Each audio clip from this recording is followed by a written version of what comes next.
Good afternoon, World of Warcraft. I hope everyone is doing amazing today. Let's do like a little slash wave here. Boom. I hope everyone has had a fantastic week so far. Well, fantastic week last week, or fantastic start of the week today, here on a Monday. We are gonna be chilling in Winter Spring today, but I wanted to finish up Searing Gorge just a little bit longer. If you remember last week, we went through pretty much the entirety of the zone, sort of on this quest to get exalted with Thorium Brotherhood. Now, I have to be real. I have to be super real. Thorium Brotherhood exalted status is insane. The gold requirements to get a lot of the different things is just it's way out of my range right now, and I don't raid enough to get the kind of materials that is needed. Like I think you need a lot of materials from, like, you know, Molten Core or places like that, and it's probably not going to happen, and that's okay. That's totally okay. We really picked up blacksmithing to become swordsmiths, to kind of get ready for the Burning Crusade so that we could make our Lionheart champion, which is the ultimate goal, right? So it's okay. It's okay that we're not going to get that far right now in Classic, because AQ just came out on my server last night. So that means right around the corner, we're going to see Naxxramas, and then not too long after that, the Burning Crusade Classic Anniversary is going to be coming out. So it's going to all work out. So we're still going to finish Searing Gorge. We're still going to see what's happening in this area today. And yeah, so let's explore a little bit what's left of Searing Gorge, and then we're going to head to Winter Spring and get a little chilly out there in the snow. Dude, I got my heated blanket on today because even just thinking about Winter Spring today just made me like cold. So I got this like hot tea, like you could probably see it steaming right now. Got this hot tea, got the heated blanket, you know, the staple. Yeah, that's pretty hot too. And it's like a nice like peppermint green pomegranate type tea. So we got like a little bit of caffeine in it, a little bit of like, I think there's some like chamomile in there. So it's just like, it's a nice little chill day. So we're just gonna like chill through here. But let's check our quest real quick. Where is that? Oh, speaking of which, you know how last week we were doing the like or like maybe 2 weeks before, I said that we were gonna do this this quest to get that head of the Broodlord. Well, we weren't able to do that. It only drops one head, and most of the time it's like reserved, or we just don't win the roll for it. So it's definitely not a quest that we can just finish whenever we want. Like, it's, you know, we have to actually like win a roll or something like that in the actual raid. Excuse me. So we have the key to freedom, and this key we just randomly found dropped here in Searing Gorge, and it wants us to use, yeah, and find a use for the Grime Silt Outhouse key. So the description on that says the small brass key looks simple enough. The only thing that seems to make it stand out are some words scratched into the head of it. Dark Iron Outhouse, do not duplicate. Well, we found the wooden outhouse, and it's surrounded by tempered war golems, and what else do we got down here? some dark iron geologists and stuff. So let's check out this outhouse real quick. So the keys to freedom. Who is it? Can't you see I'm busy? Okay, well, there must be someone in here. Can we see them, like, just from looking through this little moon, like, crack in it? I don't think so. Well, I'll be. How in tarnation. You found the key. I knew them blasted dark irons were hiding it after they locked me in here. Thank you so much, Parzival McFly. You're the greatest. Now, just turn the key and let old Lockheed out of here. Okay, I guess we're gonna let someone out of here. Oh my goodness, here he is. He's free. Take care of yourself. I'm getting out of here. Okay. So who are we talking to here, though? All right, let's see. So the quest is called Caught. Hey you, get over here. You gotta help me out. I was running from them dark iron dwarves and I hid in here to get out of sight. Damn bastard geologists and their magic ways. They must have seen me hide, because next thing I knew, they locked the door and stuck me in here. Teach them geologists a lesson. Oh, and can you get some pieces of silk cloth for nothing? Oh, okay.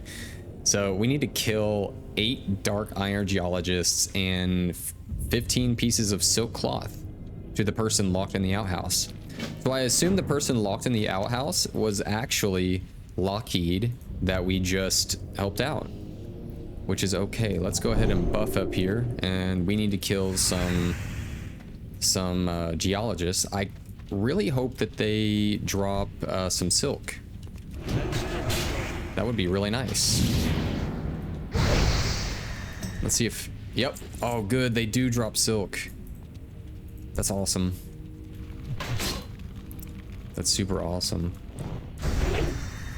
What is this? Is this, oh, this is like a giant snake head, like statue that they're unearthing.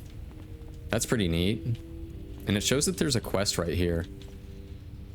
Suntara stones help Dorius get back to Ironforge. Maybe someone picked that up earlier, or who knows. We'll check it out here in a little bit. But let's get these geologists. Oh, also we finally have our 5-piece tier 2 for judgment. Yeah, we're getting up there as far as our full judgment. It's definitely not easy to get. One of the hardest pieces I've found so far is getting the judgment leg plates from what's his name? Angela? Let's see here. Hi, how are you? My headphones are broke today, so I can't hear you. Can you reply to me in chat? Which game do you stream the most? Well, Angela, I'm sorry your headphones are not working. But let me see if I can type in the chat real quick. After we get these killed here. Let's see if we can type out something to you real quick. Let's do, hi, Angela. I stream WoW. And boom.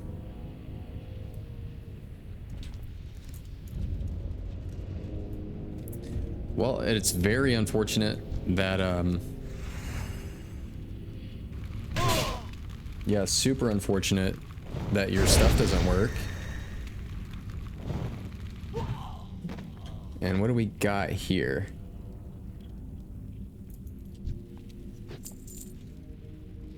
Yeah, well, I know Angela can't hear me due to the headphone issue, but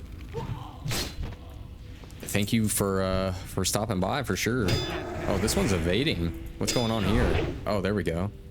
That was super weird.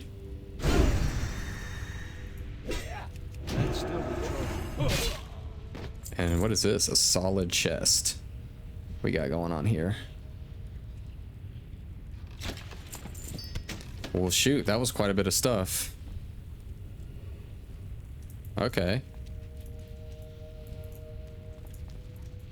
Well, we only need one more geologist. How's our silk cloth looking? We have four pieces. I wonder if the war golems drop anything. We are definitely gonna check it out.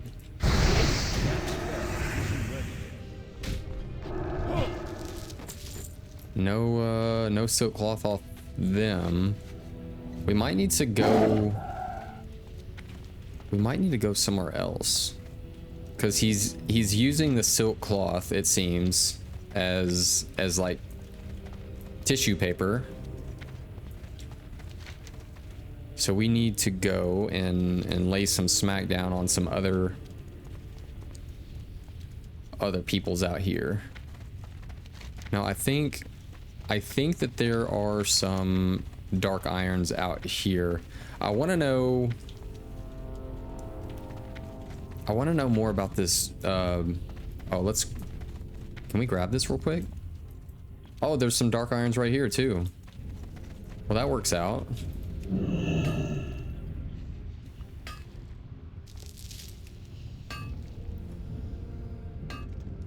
Maybe it'll give us, yep, it's gonna give us a few here. Perfect. All right, maybe, I know I need to try using Crusader a little bit more, just because it gives a lot more holy damage, I think. Yeah, increases holy damage. Yep. It doesn't give me that like initial amount of like damage that judging like Seal of Command would, but maybe over time it does more damage. Okay, I'm seeing Mage Weave drop. But what about silk? I still only have 4 silk.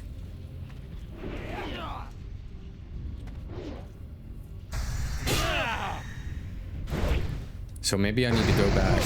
Yeah, these are dropping Mage Weave. So maybe I do need to go back over here.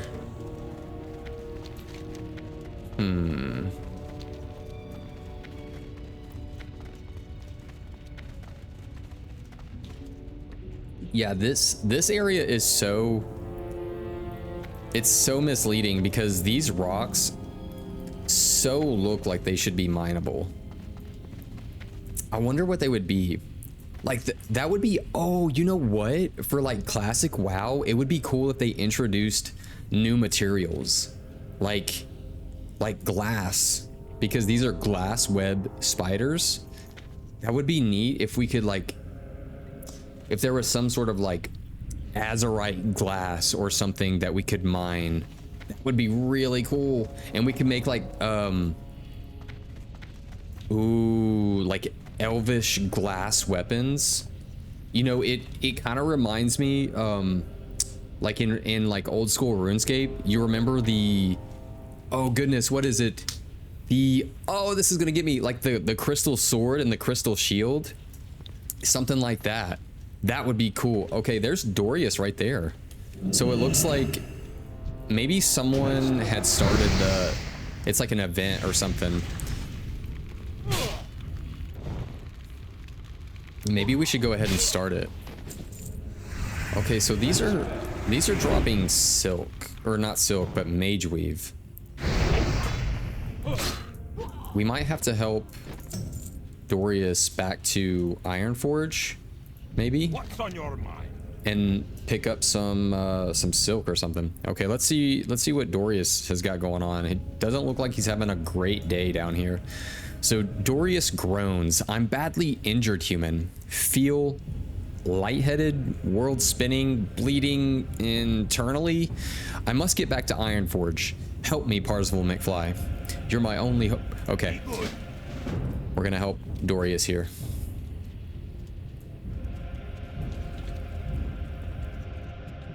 Let's go.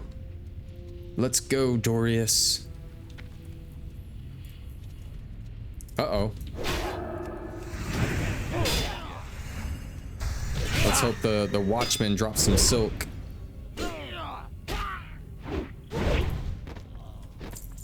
Oh, yeah, so AQ did drop last night, actually, for my server here on Dream Scythe.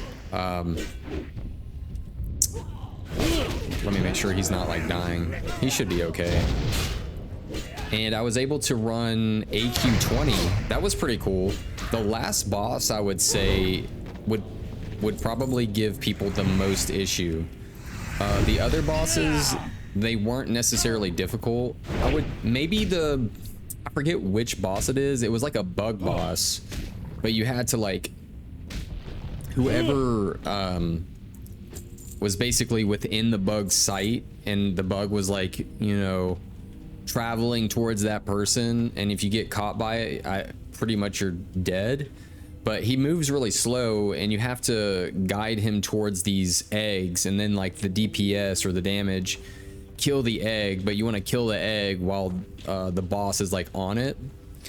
I might feel like that could be troublesome for maybe less coordinated groups, but overall I would say it's not too bad of a raid. It's sort of like Zul'Gurub, so it gives a lot of like catch-up type gear, but I think ZG might actually give, you know, pound for pound better gear. But there was, I should have soft reserved it, and that's the thing with soft reserving in a raid, right? You never know what's gonna drop, and when you have multiple options for things that could be like fun to have or even upgrades, it's like, oh man, what do you pick?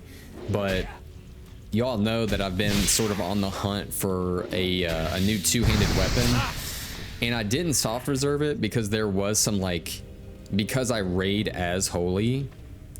Oh, he's gonna catch his breath. Is there anything I can do to like help him out, or? Oh, what? Okay, I'm confused. The secrets of Suntara will not leave these lands. Well, I guess we'll see what Suntara is.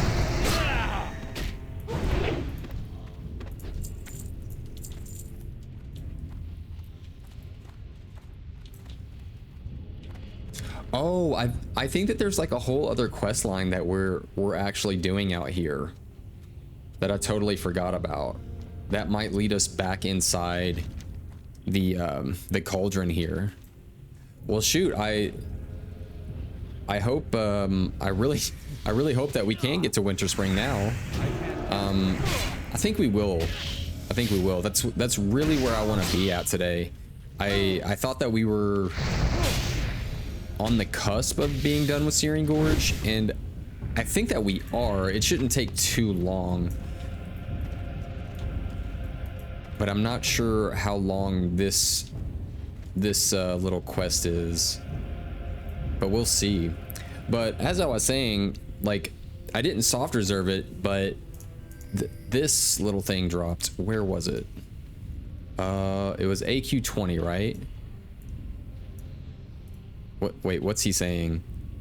Mark it on a map or do something so that you don't forget. If anything ever happened to me, my team would be stuck in that mine forever. Onward, and be on guard this time. I'm not going to carry any more fights.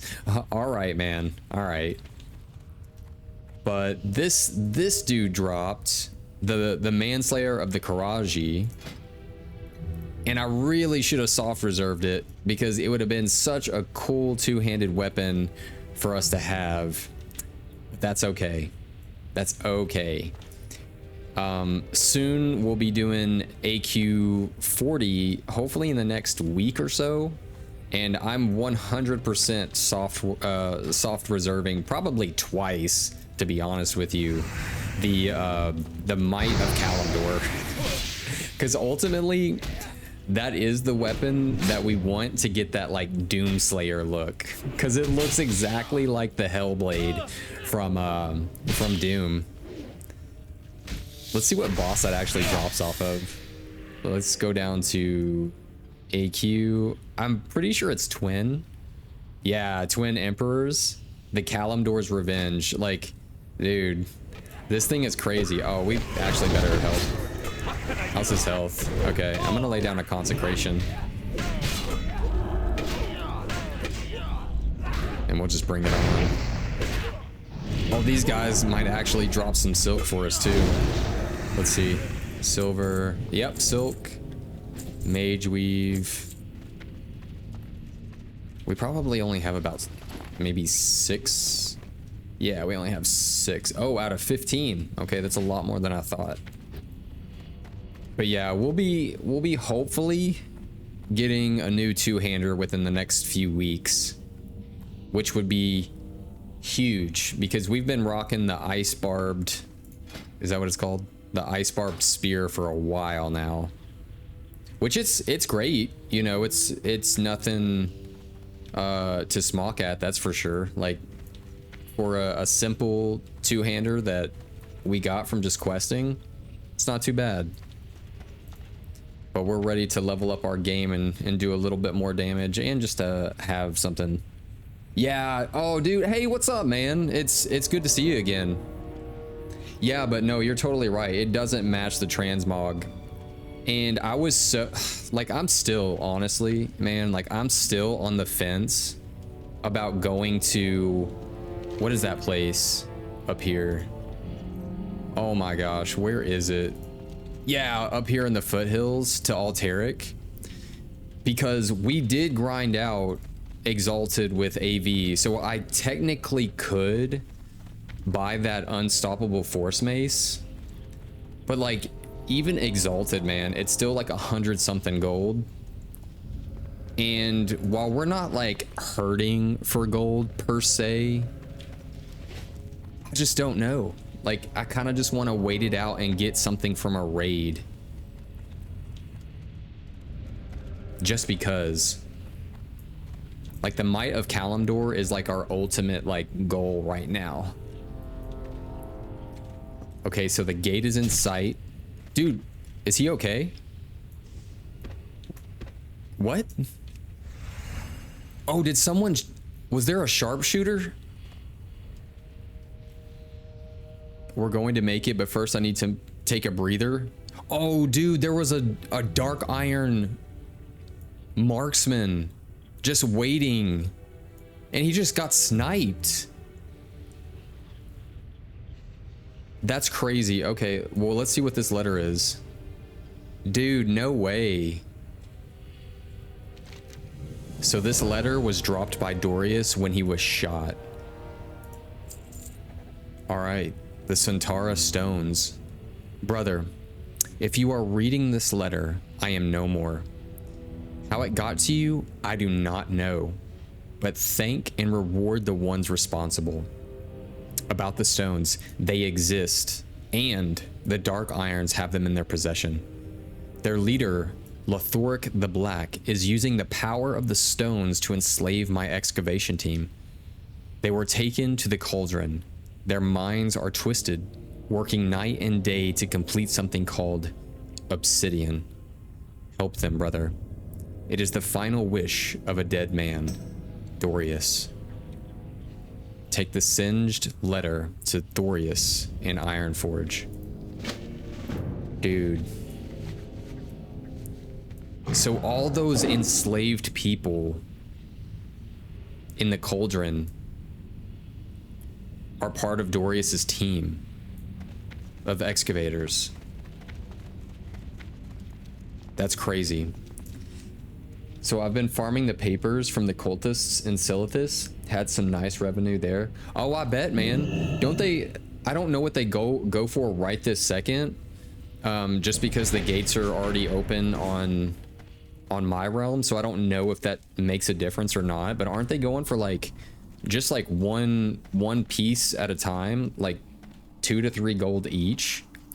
It seems like it would be, if so, that's pretty dang good. Wait, I can mount up, right? Yeah.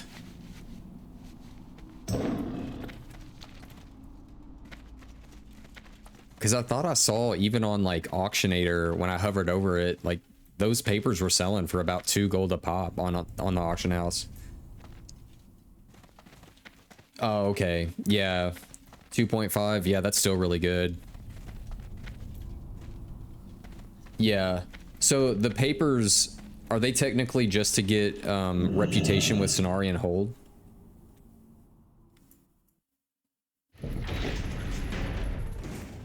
Because I'm pretty sure Cenarian Hold has some really good exalted things for like maybe DPS and maybe even healers if they haven't, you know, been able to get something from raids or whatnot. Yeah, I figured. Let's see what they actually... Let's go to... Where is it? What am I looking for? Factions. Oh, yeah. Cenarian Circle. Fist of Cenarius. That's actually not too bad. Why am I looking at my spear? I mean, technically... Actually, that's technically better than what we have. Oh, it's a two-handed. Never mind. It's a two-handed mace. Yeah, that's a little rough. But it's still cool. Earthstrike Trinket increases melee and ranged attack power by 280. That's insane. And then gives a chance when your harmful spells land to increase the damage of your spells and effects by 132 for 10 seconds. Yeah. That's so worth it for spellcasters and melee DPS. If anything, they might sell for more since you need rep for some tier pieces from AQ. Oh, okay. Yeah. The tier pieces from AQ, I'm not sure. I haven't really looked at other classes, but for Paladins, like the Avenger pieces, dude, it looks so fun, man. You got my attention. Like, you just look as if you're ready to just blow stuff up. Iron Forge. Yeah, Iron Forge. Like, it's the first tier for Paladins that you feel like you need a two-hander and you're ready for just war. I guess that's why it's called Avengers.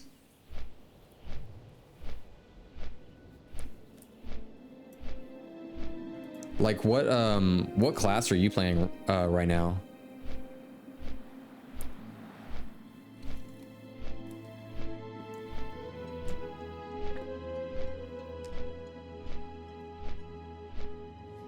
Dude, I get so cold just thinking about being here. Holy Priest? Dang, dude. Much love on that one. Holy Priest? Dude, yeah. Holy Priests are so... Like, they're so cool, man. Like, they are just so good at what they do. Like, their heals are insane. Like, and isn't your all's tier 2 pretty much best in slot right now? Like, full, is it full tier 2 for you guys?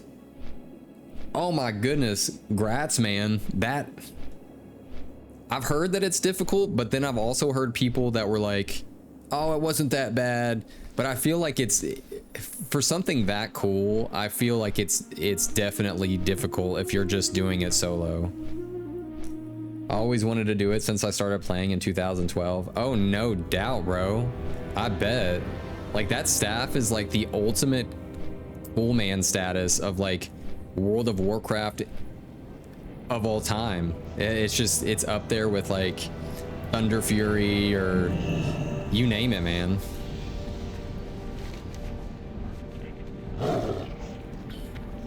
Which I would love to have Thunder Fury. Actually, at this point, probably not. I think I would love to have that two-hander from Molten Core to build that one. What is that one? Why did I look at world bosses? Yeah, Sulfura's Hand of Ragnaros.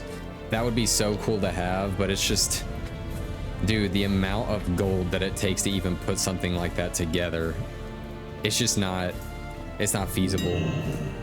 The challenge itself was not super hard, but I expected a bit more from the quests. I wanted some more nice lore. Oh, I bet. I mean, it seems like a really, really cool quest line, or I don't know, like for something that epic, it has to have more of a story behind it.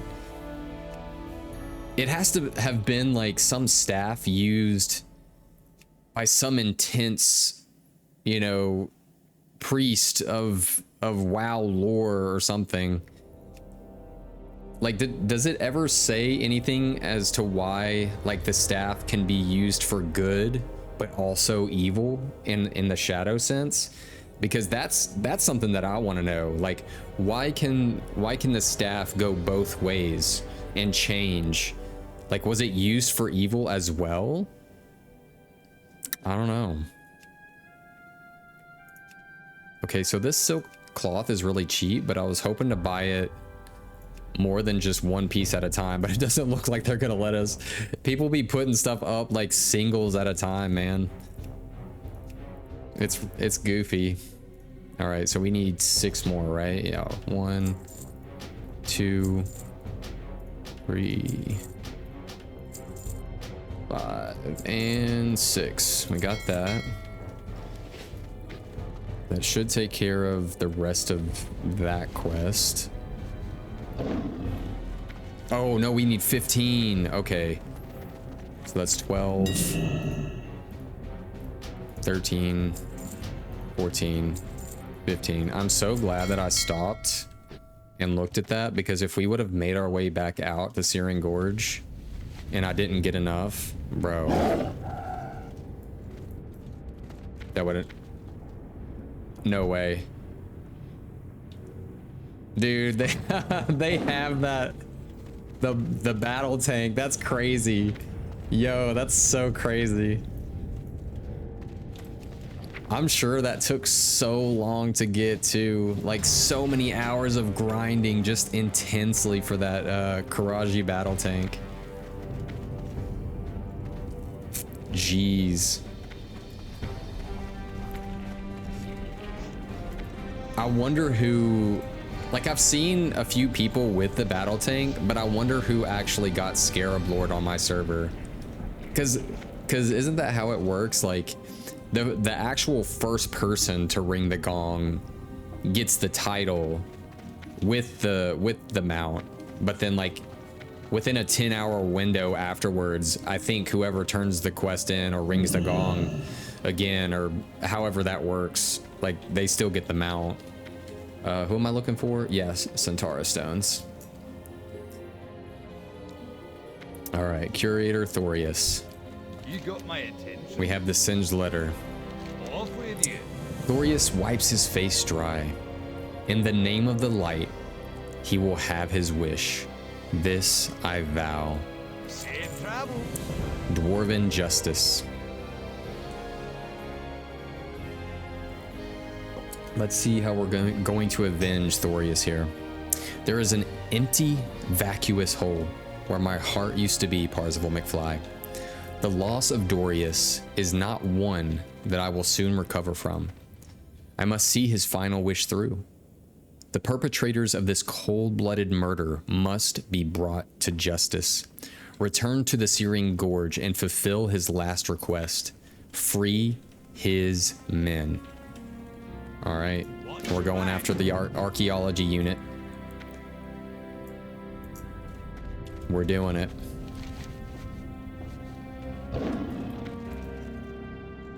Man, there's some quests up here in Ironforge I've never even seen.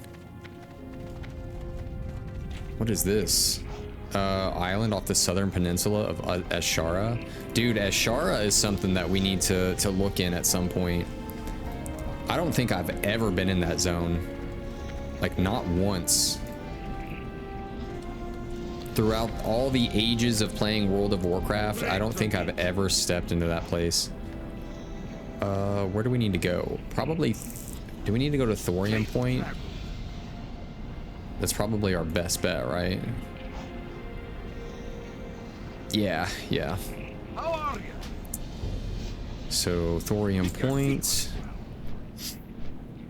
There's a world boss out there in Ashara too, like a dragon. That's one thing that I've noticed with classic WoW so far, is I have never seen any groups get together for a world boss. I've never done a world boss. I've never seen a world boss in person. Like I've never seen anyone say anything about getting a raid together for a world boss. But I know that people are doing them. I hate Ashara.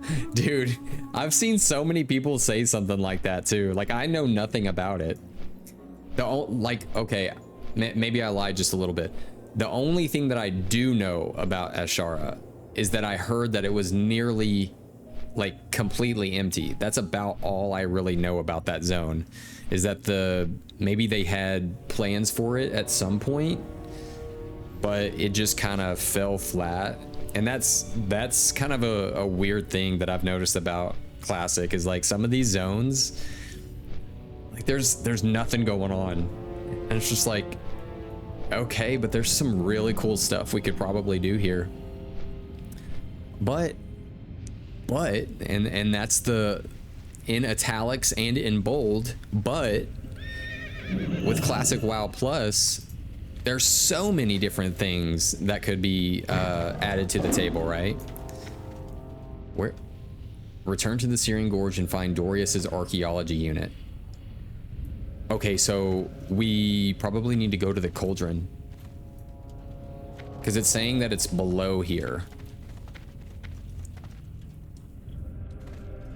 So I'm going to assume, ooh, what is this? What is that? A small thorium vein? Let's see if we can get it though. I don't know if we can. I don't know if we can do it. I don't know if our cat wants to do it. Is it worth it? It might be worth it. Because thorium is thorium, man. I don't know if it's worth it. You know what? I'm just gonna say no to it. It hurts my heart to say no to it, but if it's just a small thorium vein, it's not. We could probably maybe get like, what, like 20 something silver off of like one piece of thorium. Like, let's see, auction right now, 17 silver. I think we're okay. I think we'll be okay.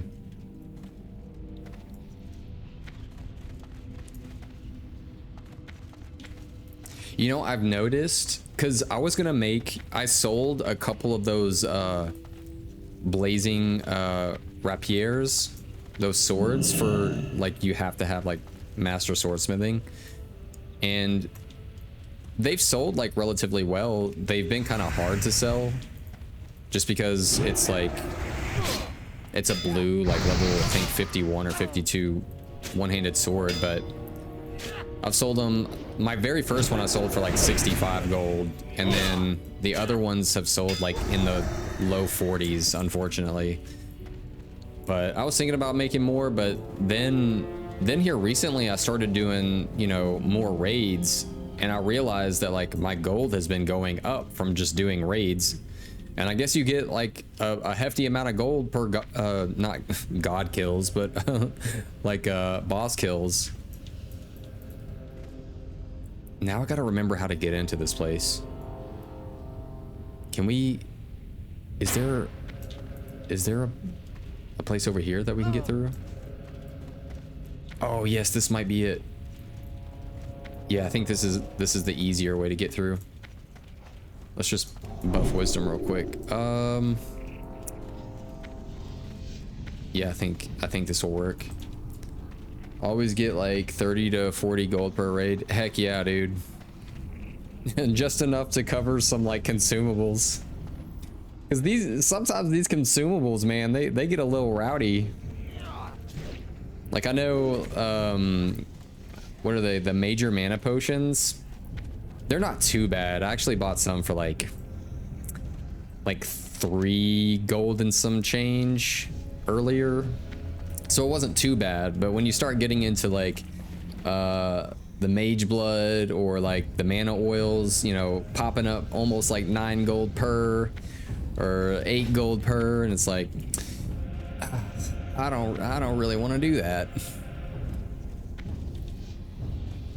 Because we gotta think about that epic flying that's gonna be popping up here soon. It's like, whew, we got a ways to go. And I really got to figure out how to get through this better. I got to pay attention. All right, I see a door here, quarry gate. Hopefully we can get through this. Nice. I'm glad that we don't have to have like some random special key. I hit 60 like 2 weeks ago. Flasks like 80 gold. Dude, yeah, I've seen those flasks, man. I'm like, bro, I'm okay. It's gonna be okay. I have finished a relatively good amount of raids without ever thinking about flasks. It's gonna be okay. Now, I will say for Naxxramas, I probably will flask. Just because I feel like that one, it's like the end of the game, pretty much. Well, for Vanilla Classic. And I just feel like it deserves a little bit more attention. There's just something about it, man, that's just different. For me, at least. All right, so we have the enslaved archaeologists are down here. And I think this is what they're working on, obsidian. So this poor dying archaeologist. Forget about me. Help the others. Release them, human. Even after their bodies give out, the power of Santara forces them to complete their tasks. The altar of Santara is the key. Go northwest in the hills above the cave. Twilight's hammer guard a relic. Retrieve it and place it on the altar of Santara. The dying archaeologist collapses. So we need to find the mysterious artifact being guarded by the Twilight's hammer. All right, we're going back to the Twilight's hammer. I think this is the third, or isn't Santara a boss in AQ? You know, I'm not sure, but to be honest with you, it sounds like it would be a boss. Like let's check Atlas Loot to see if there's a Santara boss. Like let's check the 20-man first. So there's Osirian, and then let's go to the 40-man version.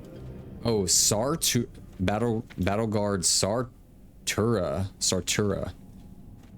So maybe it has something to do with it. It could be within the same line of like whatever religious affiliation like that is, like a sun worship or something. Could be close. It sounds like it's very like Egyptology kind of sounding, which so far in AQ, which I've never been into the 40-man version yet, but the 20-man version I did last night, I did notice that there was like, well, maybe not even, no, there was some like Egypt looking stuff in there, but especially outside of it where you had those like Anubis giant colossals. Yeah, Sartura. Yeah, the only thing I know about AQ40 is that there's like a giant ooze boss in there. Like I've never seen is it Sethune? Yeah, I've never seen that dude. Which I would love. Wait. Where am I going again? Oh yeah. Back up here. I would love to have this dark edge of insanity. Like, that thing's mad, dude. Yeah, it's so good. But other than that, probably Might of Kalimdor is something that I'm definitely counting on. I'm partial to two-handed swords. Like, axes are pretty cool, but there's something about being a paladin and wielding a two-hand sword that just, it hits a little different for me. I really don't want to pull this one, because we only need to kill idolaters. So I kind of want to skip as many things as I don't actually have to kill. Geomancers, fire guards. That's a geomancer. Idolater. Okay, so they're all up here.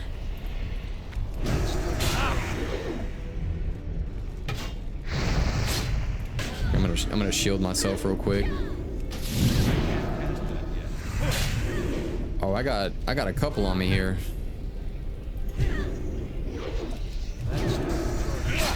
Let's buff ourselves with wisdom. Consecrate.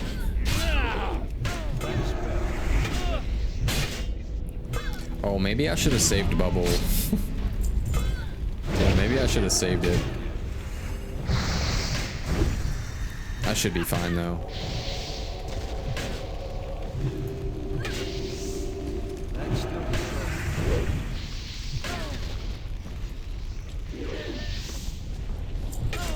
The last couple of streams,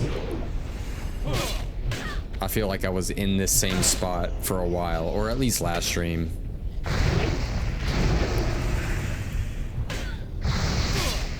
And let's make sure. So it doesn't show that it drops off them specifically with Questy, but I'm pretty sure it does. I'm gonna double check. Guarded by the Twilight's hammer. Well, it says it's guarded. So maybe it doesn't drop specifically off of them. Oh, it's right there. Okay, it's in the lava. Oh, geez. Hold on. Is there a way that I can just shield? What about Blessing of Protection? Let's see if that works. Okay, so it doesn't work. Well, it does work. It's just, or maybe it doesn't. Okay, well, we got the artifact. And you know what? We're gonna get that. We're gonna get that small thorium vein now that we're here. Let's see if it just gives us like one piece. Okay. I thought small, like the small veins or whatever only gave you like one pretty much hit on the node, but I'll take it. All right, let's safely get off here. And then do we just head back to them? Located, okay. The altar of Centaura is the key. Retrieve it and place it on the altar. Okay, yep, we're going back to the altar.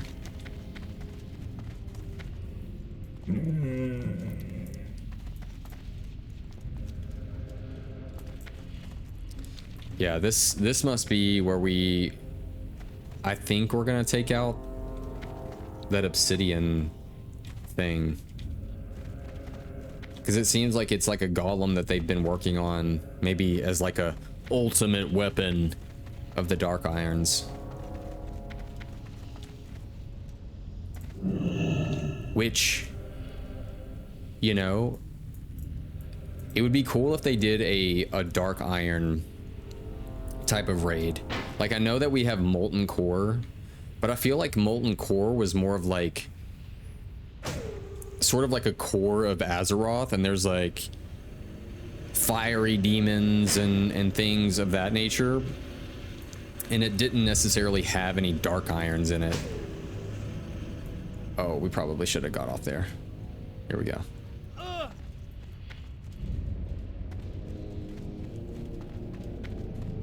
Yeah, maybe some sort of Dark Iron, very golem, you know, dark steel kind of thing. But maybe that's just Blackrock Depths, and it's just Blackrock Depths. Wait, what? I'm so confused here. Is there multiple? This place has got me tripping, man. We're just gonna get off here. We'll figure it out. Which Blackrock Depths in itself, the length of that place, if you were to do it fully, sometimes it'd be feeling like a raid. I'm not gonna lie. If everyone's like super geared and knows what's going on, I'm sure it can be pretty fast. But for the most part, from what I've like been a part of, it's mainly people, you know, myself included, where we just need gear. So it takes a little bit longer.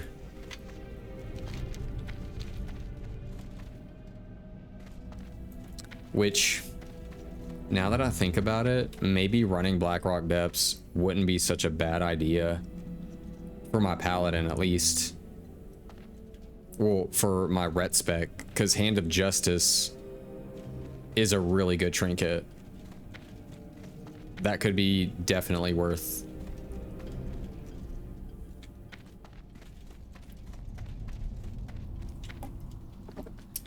Oh, what's this? This looks like Mithril. And it is. Oh, there's someone else down here. I wonder if we can work together.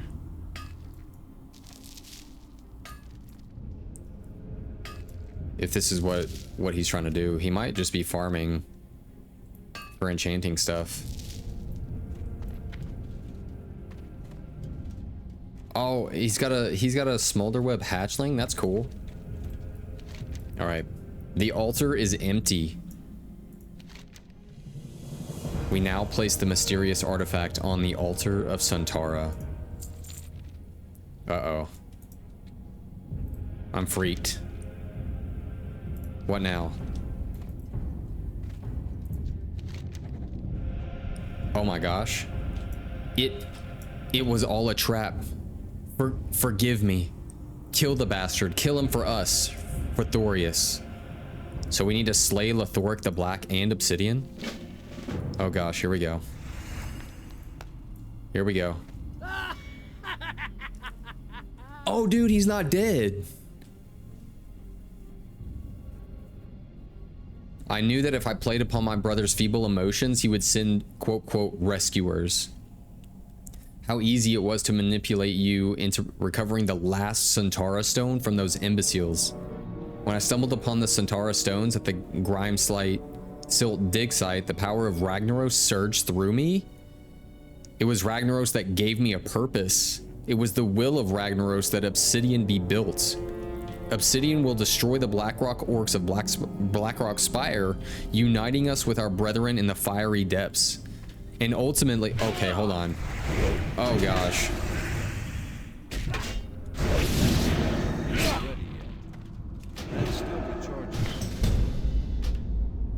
Oh no, what? Okay. Oh, maybe this guy needed the quest too. I'm glad he added me. Or, oh shoot, I better do a little something here. Boom.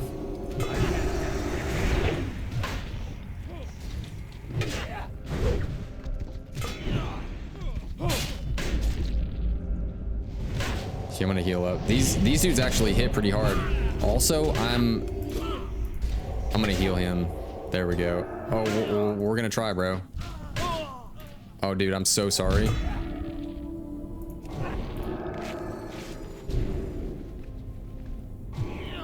Oh no. This is not looking good.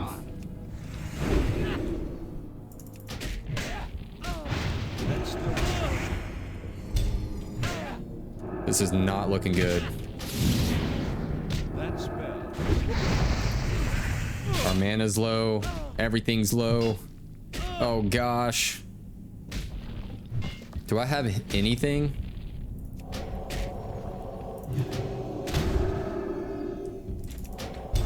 This is not looking good, man. Oh my gosh. Hi, while Rogue gets back. Oh, dude. Those guys hit a lot harder than I thought.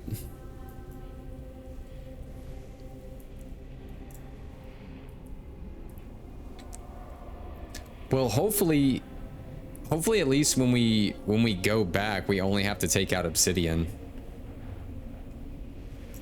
Okay, now I want to see what they were saying here. Okay, how easy. Okay, when I stumbled upon the Suntara stones, yep. Ultimately, it was Ragnaros that named me when I was reborn as an alkalite of fire. Lothoric the Black. So that dude basically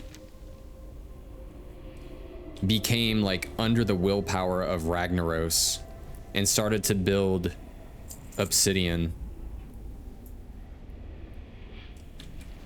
Okay, so that dude just... Oh no. Let me make sure we're going the right way here.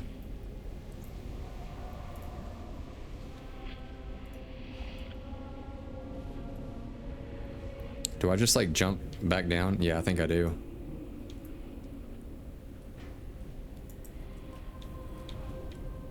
Yeah, he just looted the head of Lothoric the Black, so I assume we're good on not having to kill him again, but we're gonna have to take out Obsidian. That's fine. Yeah, at least you killed the quest NPC. He backstabbed us. Yeah, dude, that's crazy. That's so crazy.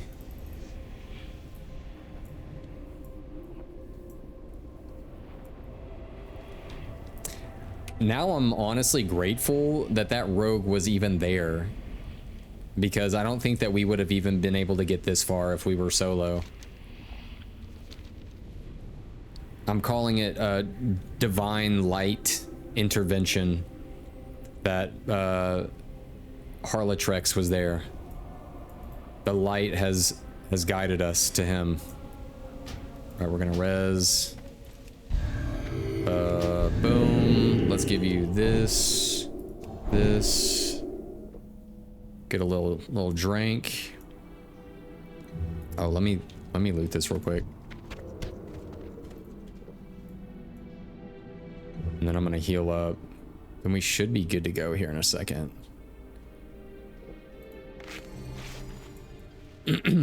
All right. We're taking out Obsidian. Let's do this. Okay, at least it's not immune to stun. That's good.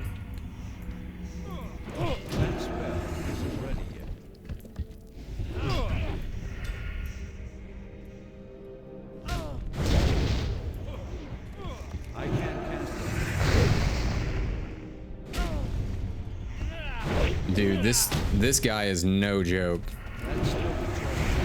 Even as a 52 elite, he slaps.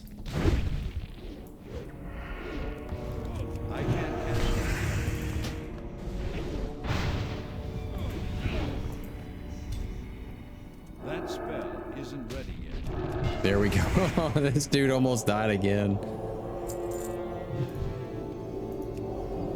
Whoa, wait.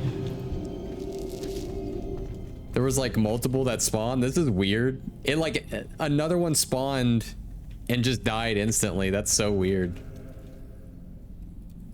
Of course, man. Thank you. For sure.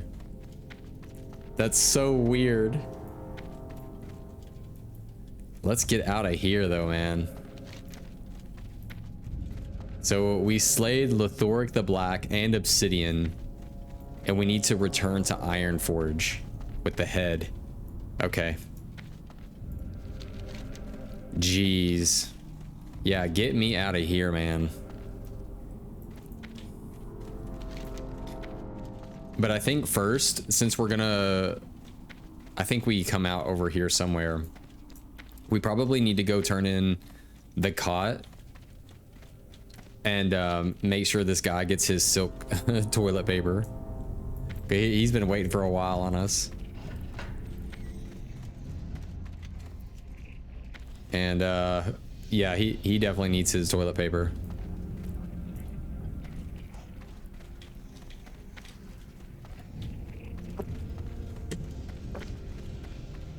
Which is kind of funny that there's just a random outhouse in Searing Gorge. But that's sort of what makes WoW interesting, is that it's like cool, fun fantasy, and it has its serious moments, but there's that like subtle comedy about it too, man. That just makes it so interesting. Speaking of which, I guess this is not necessarily comedy, but I don't know what I was looking at, but I was seeing retail World of Warcraft, and just the amount of content that is in WoW now. Like, I know that we're playing through Classic and kind of going through like all of it in order to the best we can, which I don't know how we're gonna face that whenever we get to like Warlords of Draenor and stuff like that, because I don't know if they're gonna make like a classic anniversary of Warlords of Draenor and stuff like that. Like realistically, I hope that they do, just for like our sake, because I do want to play through like everything in order. But for some reason, my gut's telling me that they might not do something like that, and we'll have to like skip to like go to like Cataclysm and Mist of Pandaria and excuse me, just stuff like that. Oh yeah, we need to go to the outhouse up here, because I honestly do want to play Warlords of Draenor. But back to what I was saying, like retail WoW, dude, there's so much cool content going on, just the endless amount. Okay, give me those pieces of silk cloth. All right. Oh, this is great. Nice feel to it too. What? Oh yeah, geologists. Got them good, did you? I can't thank you enough. That'll give me some time to finish up in here. Thanks again. All right. A ledger from Tanaris. Don't tell me we're gonna be going out to Tanaris. Okay, let's see. Oh, you know what? That reminds me. You want to finish up a little job I took up while I was in Tanaris? It's easy. Crinkle, Goodsteel, and Gadgeton. Uh-oh, hold on.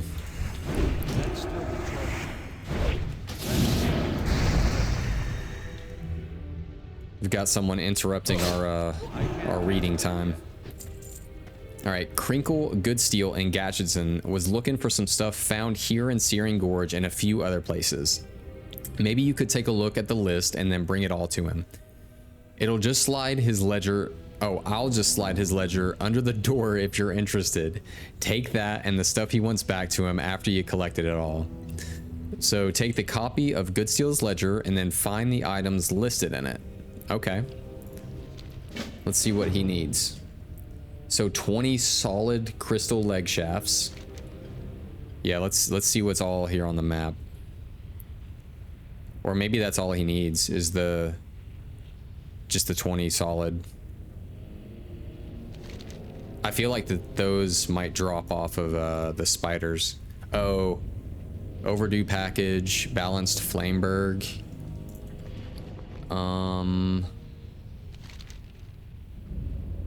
We're gonna check around the map.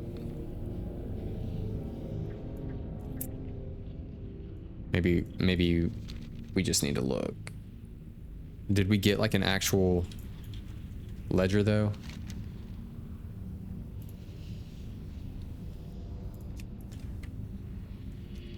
Oh, here it is. It's on the ground. He actually does slide it to you. You just gotta pick it up. That's kind of neat. So we're looking for that book. It's over here. So greetings and salutations, adventurers. I, Crinkle Goodsteel, have need of those willing to put themselves at risk in order to complete some of my most arduous tasks. Because of my many duties and the workload I've managed to take upon myself, I ensure that anyone brave enough to complete this list of items and return them to me intact will be paid handsomely. The list is contained on the following pages. 1. Solid crystal leg shafts. The glass web spiders of Searing Gorge are made of an incredible crystal-like material. Their legs, if not damaged when they're killed, make for a wonderful conductor in some of my companions' engineering experiments. I will need a number of them to test upon. The spiders having 8 possible legs themselves should be no problem for a stalwart warrior or practiced mage. 2. An overdue package. I hired someone who I thought was a reliable pilot to bring me a package from Theramore. I was apparently wrong, and even though the pilot lived to tell the tale, he left his entire Zeppelin and all of its cargo behind to save his own neck. Well, I need that package back. From what Beazle tells me, he crashed just west of the bay in Dustwallow Marsh. It went down just after he crossed the hills along the water's edge. Never did tell me what caused him to crash. So the overdue package is, from what I gather, is literally over here in Theramore. Let's see. Dude, it's all the way over there. That's crazy. This quest takes you everywhere. This is World of Warcraft. All right, Good Steel's Balanced Flameberg. Finally, I want one of my finest works of blacksmithing to date. This Flameberg was an incredible sword that I bestowed upon what I thought was a very honorable and great warrior. Well, he was trounced by a murloc named Jarquai, something like that. It was while he was traveling along the coast of the Swamp of Sorrows. When he thought to attack the creature, he failed and apparently fled, but not before leaving the weapon behind for this murloc to take. Goodness, this quest literally is gonna have us all over the world. All right, find me these items and return to Gadgetzin with them all, along with this ledger, and I will reward you. Dude. Maybe we're not going to Winter Spring right now. Like, you know, I got the title ready. I was like, man, we're gonna be chilling in Winter Spring, no big deal. And then we're getting hit by these quests that are like, hey, we need you to go to like outer space. We need you to go to the alternate dimension of Alteria. I don't know. I would say before we start getting like all those items. Ooh, how are we gonna do this? This kind of like puts a fork in my plans, but we're gonna do this. Let's see how quick these legs drop. Because these guys are only level 45, so they shouldn't be very hard to kill. Oh wait, look at this. These spiders actually look like glass too. Like their bodies. Yeah, that's so cool. Yeah, I really like that. Like I was saying earlier, for like a classic plus, we really need some sort of new material that we can mine as miners. Like, and it would be really neat if you could mine these spiders and get glass to make like elven weaponry or something. Like, I think enchanted glass weapons would be really cool. Kind of takes the idea from, oh, what game was that? I think just Skyrim. You can make glass weapons. Okay, so these are not dropping as much as I thought that they would.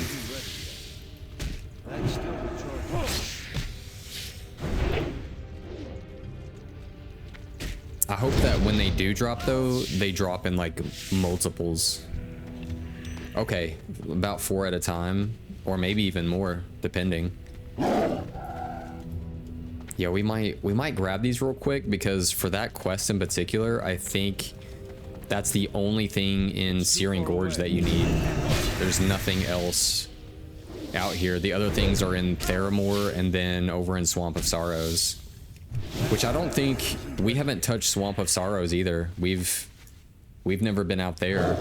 The only thing that we were out there for was just to run Sunken Temple. We never touched any quest out there whatsoever.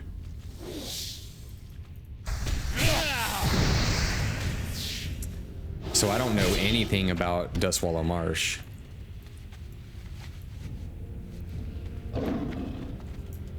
It's too far Or the away. Badlands. The only thing I know about Badlands is that the Dark Portal is out there, and I wonder, since the Dark Portal is technically out there, I wonder if there's any quests in Classic WoW that actually tell you about it or teach you about it.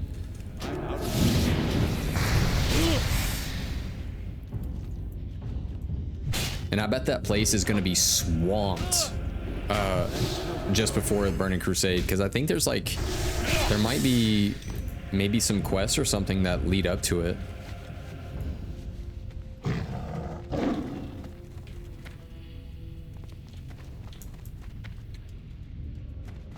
I'm out of range. Okay, so these guys must just be like kind of randomly placed along here.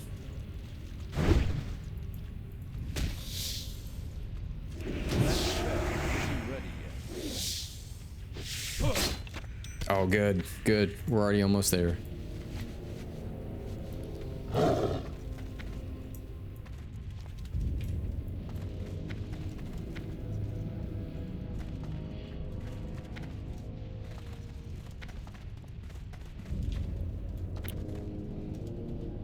Okay. Was there anywhere else that I saw these spawn a lot? Oh, I guess we could kind of follow this map where Questy kind of gives us a little hint.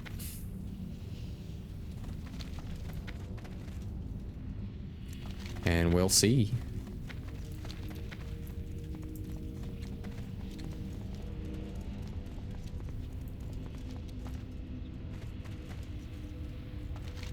Because apparently there's some over here. There we go.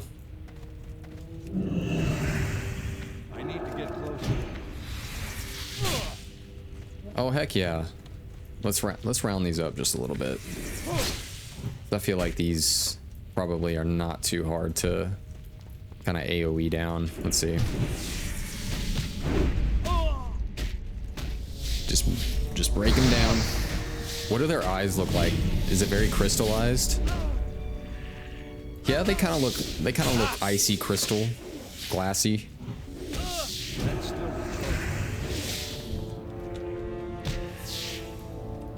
Yeah, I definitely think for Classic Plus, we need to see more options when it comes to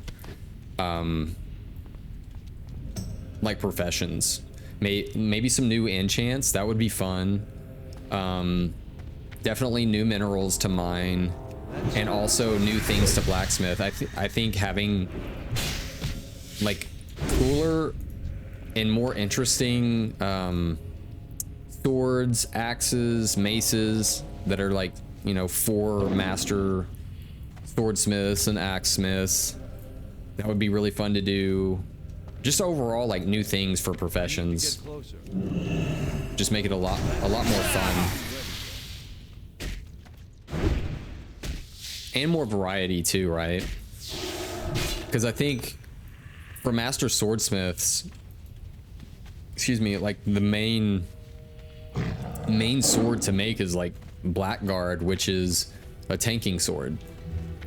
I feel like we should get more wait, what is this? Master elemental leatherworker? Hello. Oh, that's cool. So I guess with leatherworking you can also, from what I gather, you can also kind of master different things. I don't know if I knew that, but that's pretty neat. I wonder what the other ones are. If there's elemental leatherworking, what are the other specializations?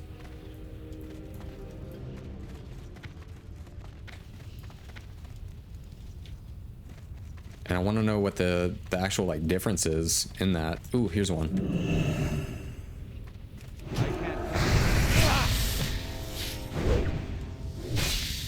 Oh, they're up there too.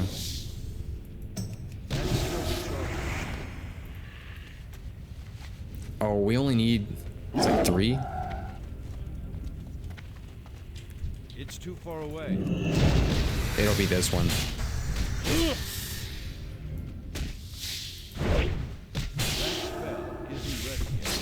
Okay, it's definitely not this one.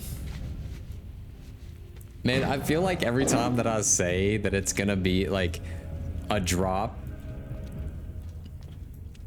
9 times out of 10, it never happens. So maybe the strat is to be quiet. Or just not say that it's gonna happen. Like, it's not gonna drop.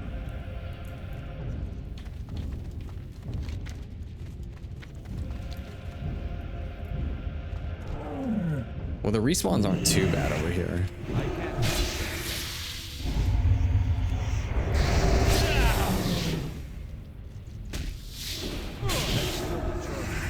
Dang. I was really hoping for such a good critical strike. I assumed that, you I know, need to get closer. I'm out of range. the gods of the light would hand us some crystal legs. Maybe if we use a hammer of wrath. Yeah, this will do it.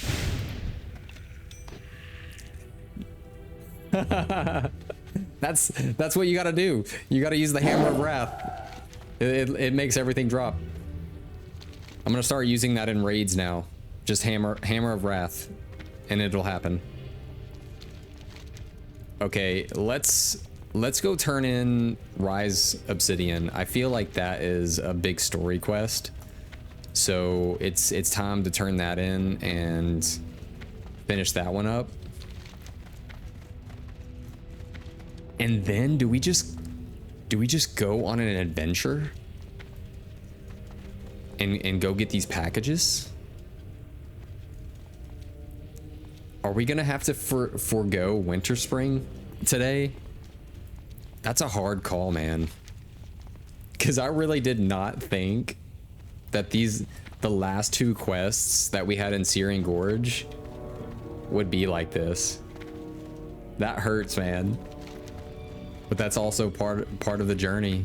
It's the story, man. You just gotta go with it.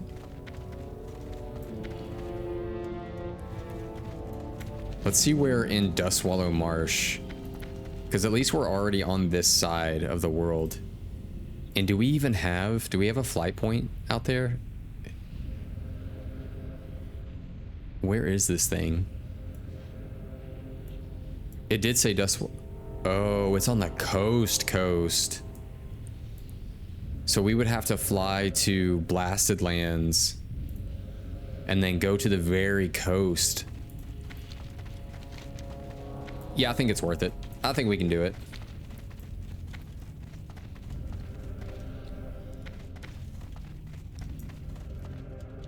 I would update my my WoW stream info. But maybe we can chill in Winter Spring in our hearts. Talk to me. All right, let's go to... Wait, okay. I could be totally wrong, but didn't we just pay like 88 copper to go to Ironforge just a second ago?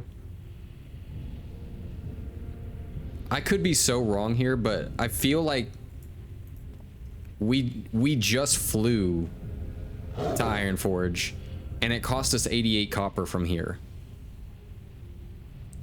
I could be just going crazy, but you know, it is what it is. The real Winter Spring was the Searing Gorge mobs we killed. Dude, that's so good. I love that. That's so funny. No, you're totally right too.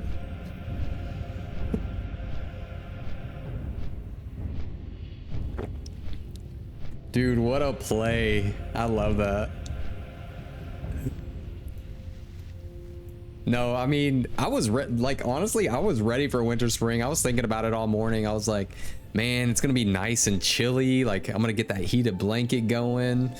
You know, I'm gonna get this hot tea going. I'm ready for Winter Spring because Searing Gorge, like, there's just 2 little quests here. No big deal. We'll finish it up probably in like, you know, 30, 40 minutes max. And now it's like, hey, you're going nowhere. But at least we get this view of Ironforge. Like, dang, dude. I wonder if in like Classic Plus they would ever introduce flying. I know that might be seen as like complete heresy,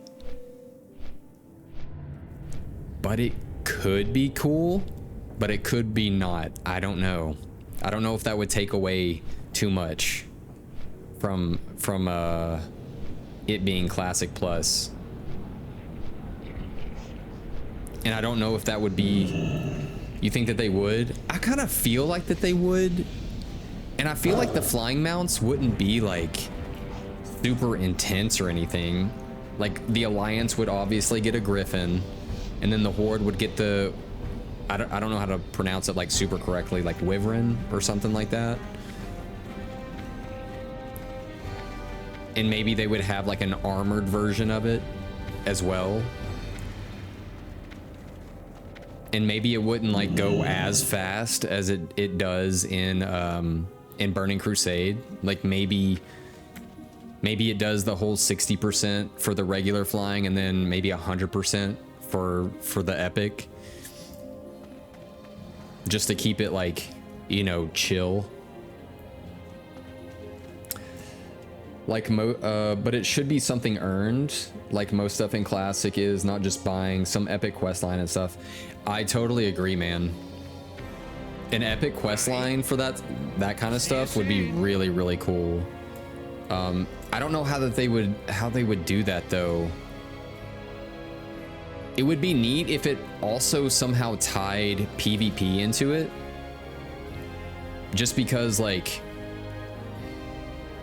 getting a griffin, I don't know, or a wyvern, it feels very like very horde or very alliance to have something of such value and coolness. And it's like having a warbird, right? And then they can maybe introduce a new big battleground. I don't know, there's so many different cool, interesting things that could happen.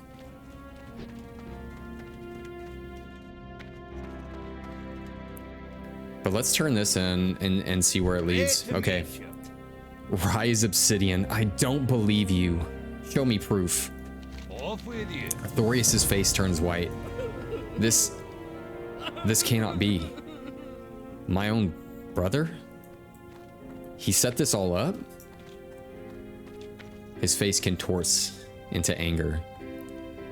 Sorry, this is so immersive breaking having to like keep up with this guy, or else it's just gonna like exit out of the quest bubble here. So he betrayed me. He betrayed Ironforge. It seems as if the influence of the old gods is still strong in these lands. I fear that if my brother, a once noble and honorable man, was so easily turned to the will of Ragnaros, no one is safe. That's true. Let's see what we got here. Okay, I think we'll just go with these because they sell relatively well. Safe travels. All right, and I guess that was the end of that quest line. But he's right. Ragnaros, the manipulation, the old gods.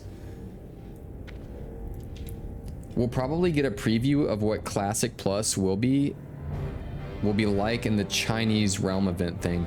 I saw something about that, man. I didn't read too heavily into it, but I briefly kind of skimmed MMO Champion and saw something posted about it. It could be really interesting. I know I saw some comments that they kind of considered it not necessarily a real Classic Plus. It was more of like, I don't know. I try not to get too heavy into the comments and just kind of like see what it is for myself. I definitely need to read more into it and see what they're really doing with that. But I do think it's cool that China is doing something really interesting with WoW right now.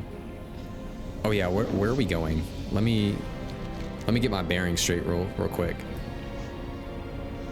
Okay, the ledger from Tanaris. Yes, we're gonna go get the Good Steel's balanced Flameberg. And that should be in Dustwallow Marsh. So we'll fly to... Is it Burning Steps? Morgan's Visual? Let me double check.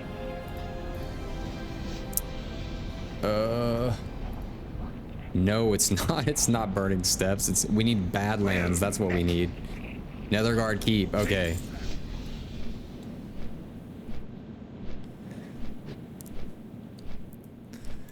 And speaking of Classic Plus, I've never even touched Season of Discovery. So I'm sure that they learned a lot about what maybe they want to do and maybe what they don't want to do. Just from how many seasons was that? Like 8 seasons long? 9 seasons? Something like that. But I did see that they did a whole like Scarlet Crusade raid. I thought that was really neat. And then wasn't there a dungeon for like Karazhan that required you to kind of like light candles or be in the dark or something like that?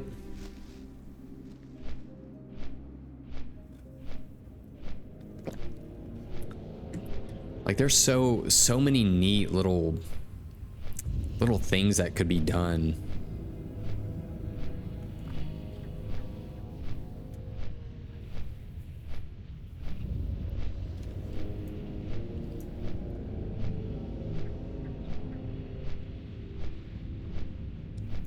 Yeah, see, I would love to have just, even if it's just one of these regular griffins, I think would be so fun to have in classic WoW.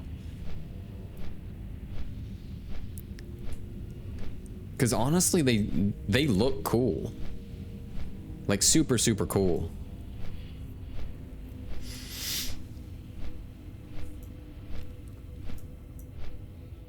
I would just hope that, oh, before I get anywhere with that, Altar of Storms, this place looks insane. Dude, I want to do a quest out here. What? Maybe it's a Burning Steps type quest. Dude, we need to do a quest out here. I want to know what that's about. The Altar of Storms. Dude. And look at that. You even got like all of them fighting a dragon.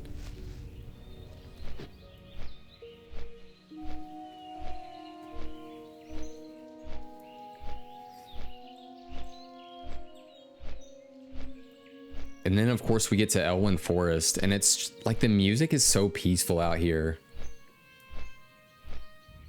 It immediately brings me back to just like where we started.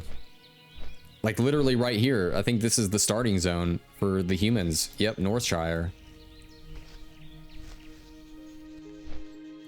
And I can still hear that that wooden mace just kind of like clonk.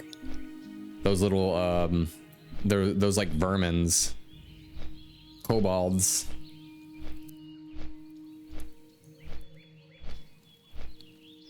Do we even see kobolds that much after the starting zone? Or like Elwyn Forest in general? I don't remember seeing them that much. Yeah, no. I honestly cannot think of any time that you really run into them after Elwyn Forest. I could be completely wrong.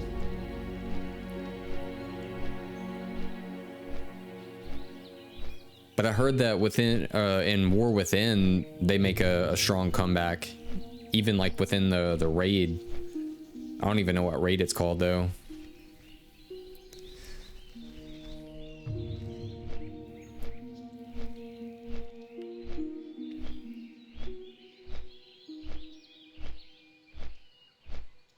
It would also be kind of fun. I don't know how they would implement it. If you did flying, you could sort of maybe harvest like fruit or something in these trees, or some sort of material. Maybe herbalists could harvest things from like the tops of trees. That could be fun. But they would have to allow it to be picked while also being on a flying mount.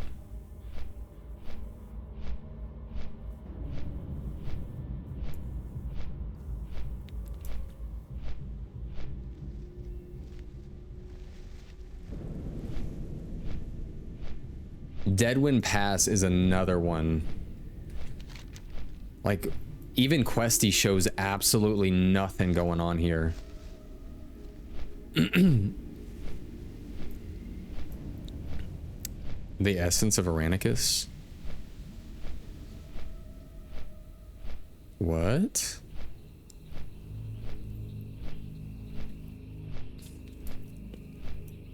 So there has to be some quest around here that at least leads you into this area. Or it could just be completely empty of all life anyway.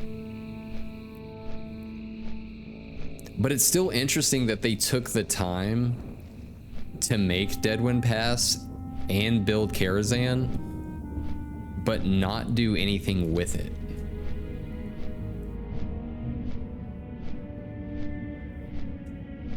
Like there has to have been a reason.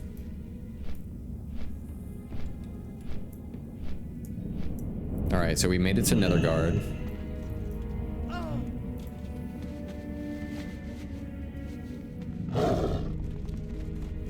Yeah, we definitely need a PvP battleground where we utilize stuff like this. Like these giant eagle cannons. Kind of have like a classic WoW version of like Wintergrasp. That would be fun. We definitely need a big new battleground that implements like destruction. Because I think Wintergrasp has sort of been done for a while. You know, people have grinded that thing to absolute oblivion. And I think we need a new battleground, a new big battleground that's like more fun and engaging and just something new, like a new environment. And then we need new PvP sets. I think adding more ranks would definitely revive PvP more. And maybe change up how ranks are gained, maybe. Instead of just like grinding your little booty off for like days and hours and stuff like that, maybe ranks and honor could be utilized differently.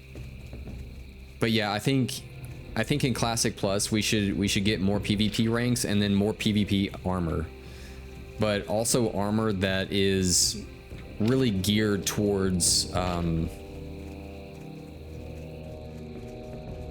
like factions, like the aesthetic of the faction, like the Alliance, Horde. But also I think it would be really fun if it wasn't just, because you know how like current PvP armor, like a lot of classes kind of share the same like aesthetic look, like their armor kind of looks the same, but it might be like a little bit of a recolor here and there. Like I think each class should have its own like look of faction specific armor. Like druids definitely look more druidic, but it also has like a very Alliance spin to it. So I think that would be really cool. A revive in PvP would be really, really neat to see.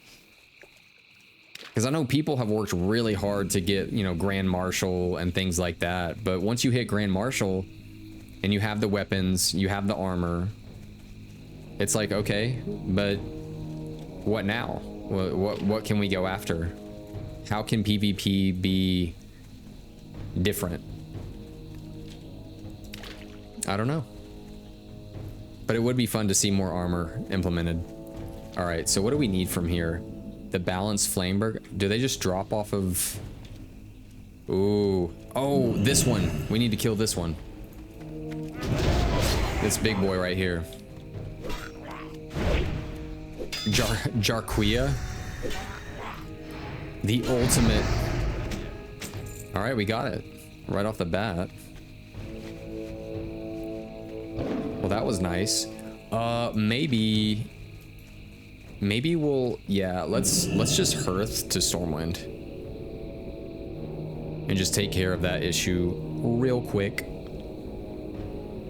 Wait, what's gonna be the fastest? Because we're gonna be, we'll probably want to save our Hearthstone, right? Because once we actually get over to Theramore, Yeah, maybe we save it. Because once we grab that thing in Theramore, we'll just want to head right back.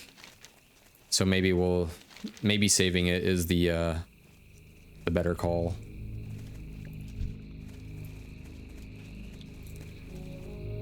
I am curious as to what this quest is about. The essence of Aranicus. Because I know, don't you kill Aranicus in Sunken Temple, right? Oh, you kill the shade of Aranicus.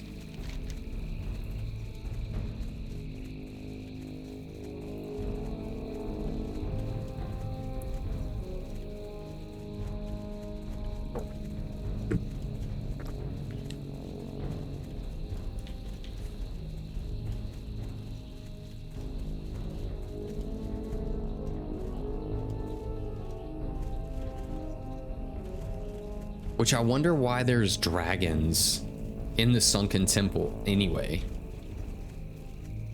I know that they're trying to revive Hakar in the temple. But what's with the dragons down below there? Like the Shade of Aranicus. Are they essentially there as like a safety measure to stop people from trying to summon him? Like, are the dragons going against it?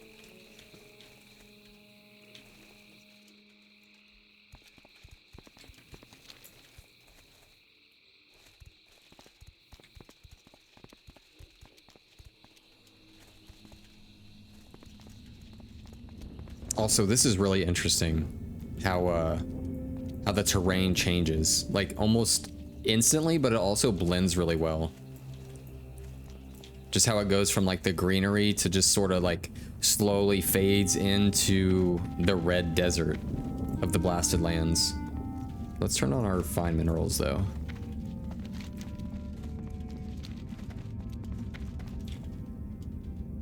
I thought kobolds would be in there.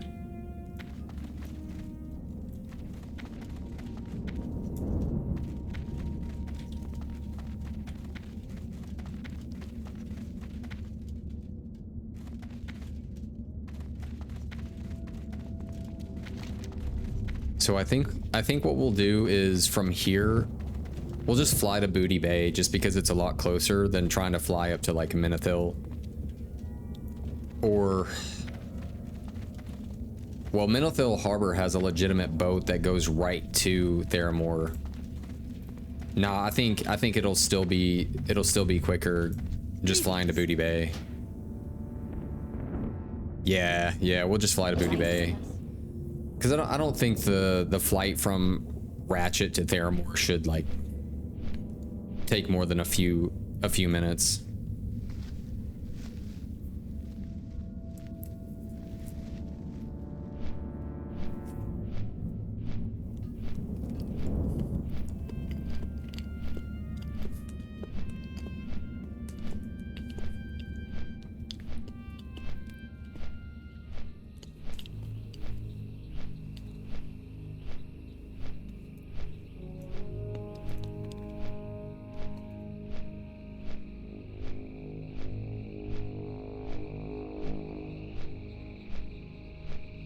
Dude, that's what we need. The Scepter of the False Prophet.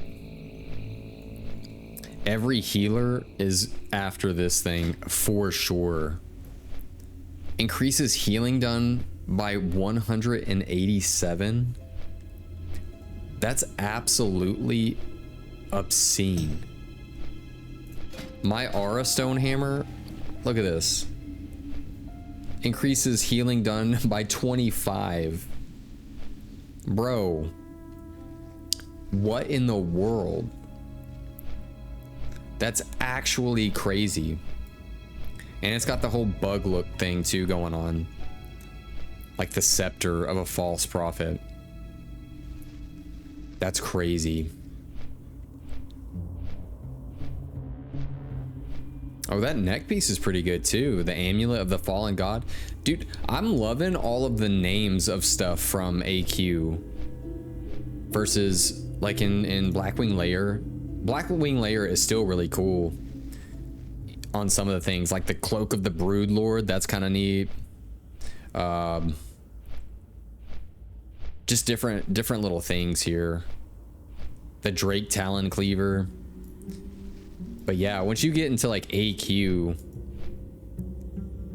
especially some of these later things,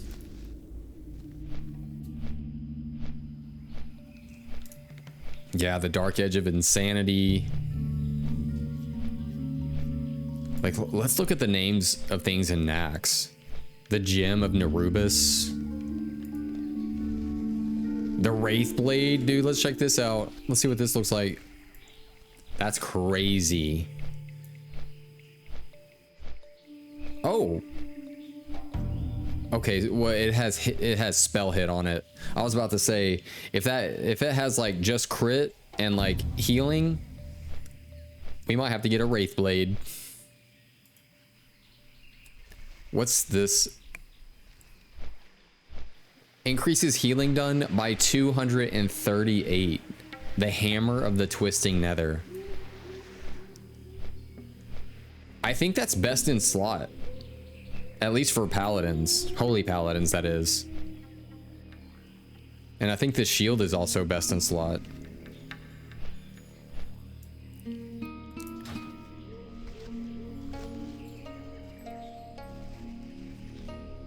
Raz, for holy priests, do you all still, are you all still like mainly using stabs in like AQ and Nax, or are you using like main hands and an offhand type thing? Or maybe y'all are trying to build the head of, is it Atiesh? Because that's a staff, right? Let's see. How do we get to that? Craft, is it crafting? No. Collections?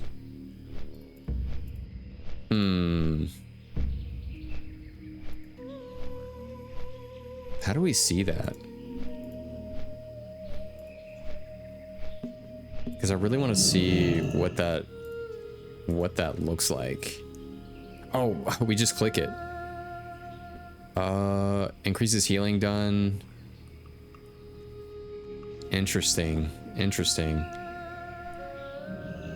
damage and healing. Oh, this is mainly for the dude. I mean, this is for druids, but it increases healing done by 300. Wow.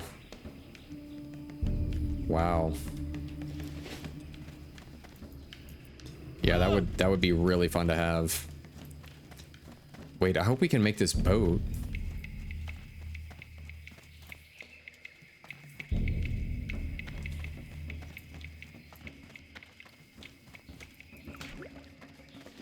We really need some, like,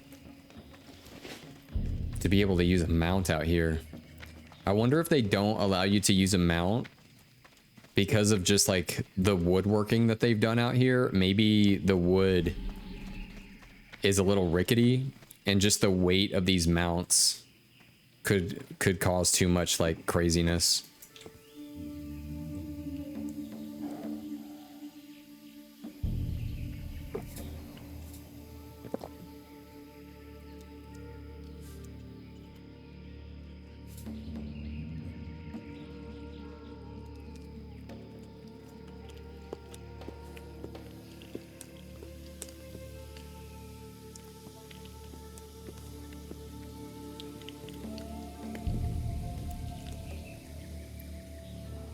Is this a high warlord? Of course he is. Oh, and he's got like a really good name too for an orc warrior. It's just straight up monster. High warlord monster. And he's got like the horde tabard on. Dude, that looks really cool, man. Yeah, that's really good. How lucky do you get, you know, to create an orc warrior named Monster? That just works, dude.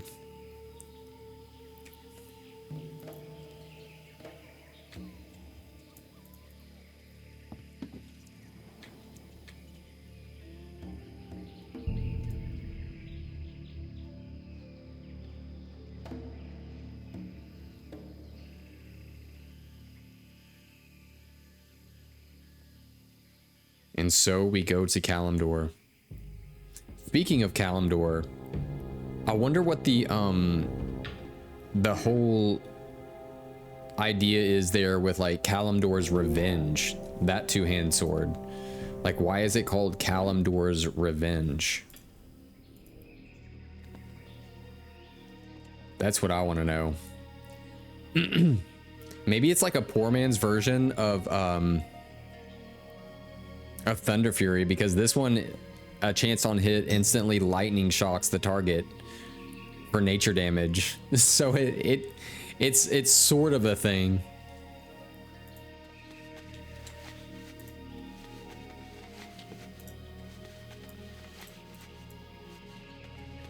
I know there's a way to like actually, because he's doing it, like get on your mount like as the boat's already kind of like in motion. Uh-oh, someone's getting slapped on. What's going on here? Oh, it's a duel.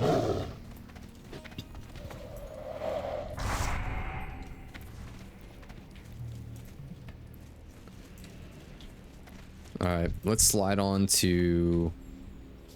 Wait, what? There he is. To Theramore.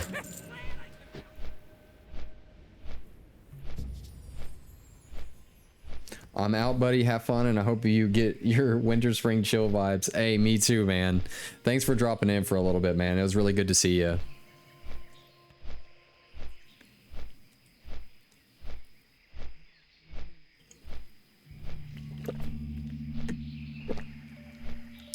All right, the Merchant Coast. For some reason, I thought we were going to be flying north and not south.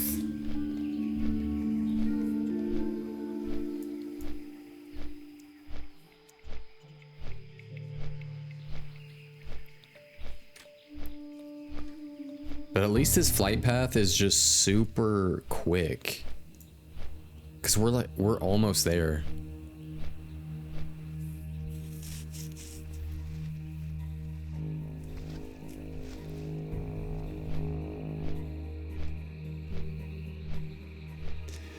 I know this is like completely lazy of me, but it would also be really nice if in a Classic Plus, the peoples of Theramore, since we've defeated Onyxia and that dragon is no longer creating issues out here, they could build a bridge over this way so that we could have access, or put a flight point over here or something. Maybe because we have laid waste to Onyxia, we actually take over this area and take over her lair and actually create a whole alliance, sort of war point area to kind of move our way into the Barrens to take on the Horde or something. Setting up a new alliance camp within Onyxia's lair could be interesting. But obviously that might kind of destroy the whole point of running Onyxia's lair, though.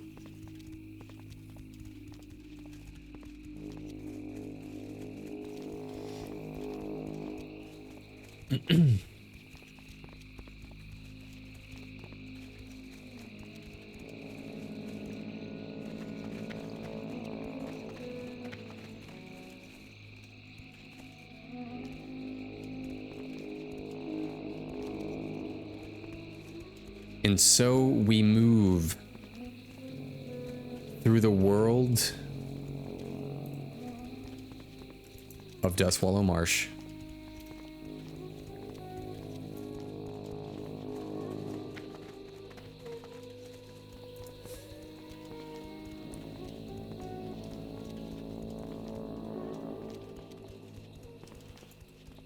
More and more, I'm so thankful that we went ahead and got our epic mount, because, dude, the amount of running around that goes on with just like the game overall, whew, that 60% mount would just be like, nope.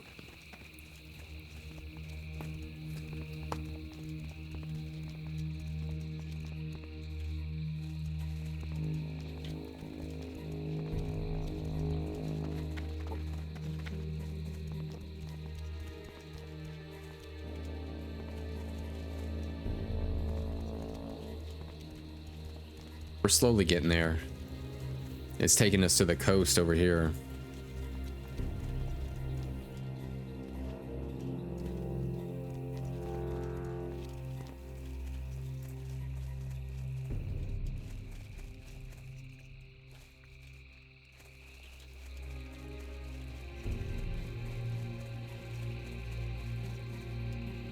I think I would also like to see more done with Theramore. And or what is this place called? Yeah, Dustwallow. Yeah, Dustwallow Marsh. Maybe some more stuff done in this area. But then again, I haven't like quested out here at all. The only thing I've really done in Dustwallow is I think I came out here specifically to just pick up a Zul'Farrak quest. And then I did some like quests specifically for first aid, but that all resided right in Theramore Isle. It didn't really require you to do anything else. Oh, dude, I was gonna pass that right up. It's over here. The overdue package. All right, let's check out this crash over here. Oh my gosh, it's a whole... Is this a Zeppelin? Oh my goodness. This is so funny. Yeah, I gotta get situated for this. This is neat though. I want to get on a Zeppelin. Is there anything else around here? Nope. We'll grab this damaged crate though.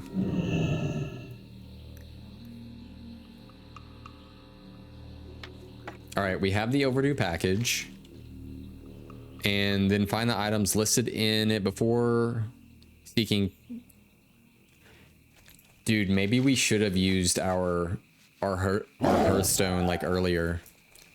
Because it didn't even register, man, that we would be going straight to Tanaris. For some reason, I thought I was headed right back. So that's kind of bummy. Let's see if we're probably just gonna swim our way over though. I don't really want to like have to ride all the way back around. We'll just take a dip. Take a little dip.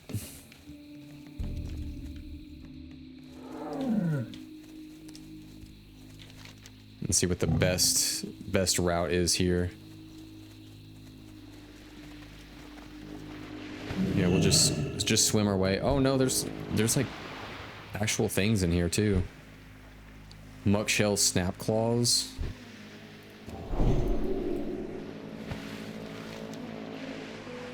Yeah, I want to get safely over here though. Got some turtles.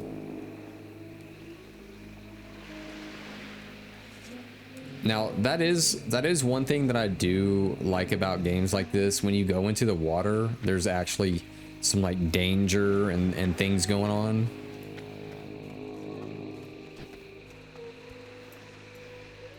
Or just life in the water.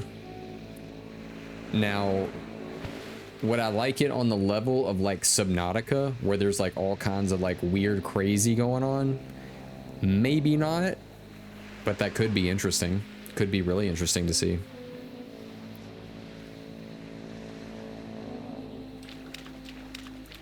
All right, let's mount up. I'm sure that saved like a little bit of time just swimming. I feel like it would have.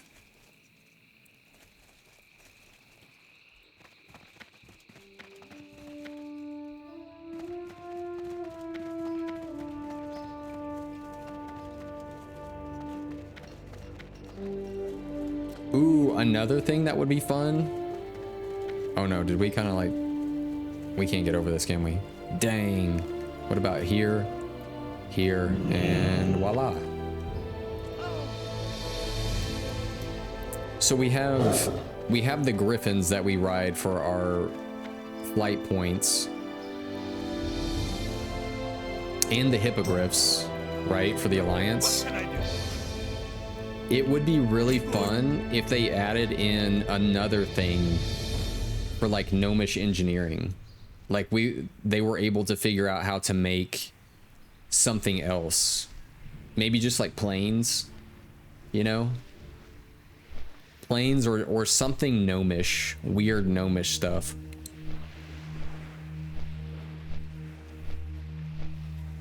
What would be even crazier is if you could somehow, and this would be so weird but also funny and just odd, if like there were flight paths that you could pick the gnomish like engineering type thing, and it actually got you to your destination faster. However, there would be a chance that something would go wrong and you would actually like fall, or something like weird would happen to where it could technically like put you in a bad situation. Like that would actually be kind of fun and horrible at the same time. But it's like, okay, do you want to get to your destination a lot faster, but also have maybe complications with gnomish engineering?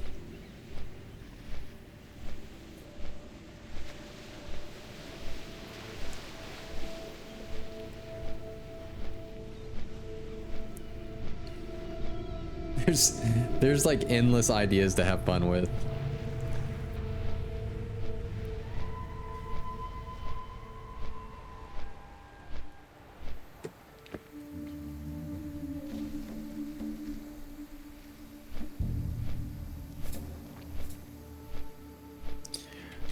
I feel actually excited to be able to turn this quest in though. This one took us like everywhere. And I like how he said you want to finish up a little job I took up.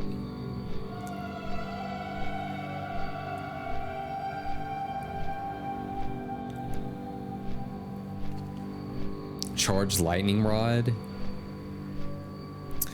At least we get like a gold, nearly a gold and a half out of this. We're gonna look at doing Tanaris at some point too, I think. Oh, dude. Yeah, this guy's got it going on. All right, where's the turn in?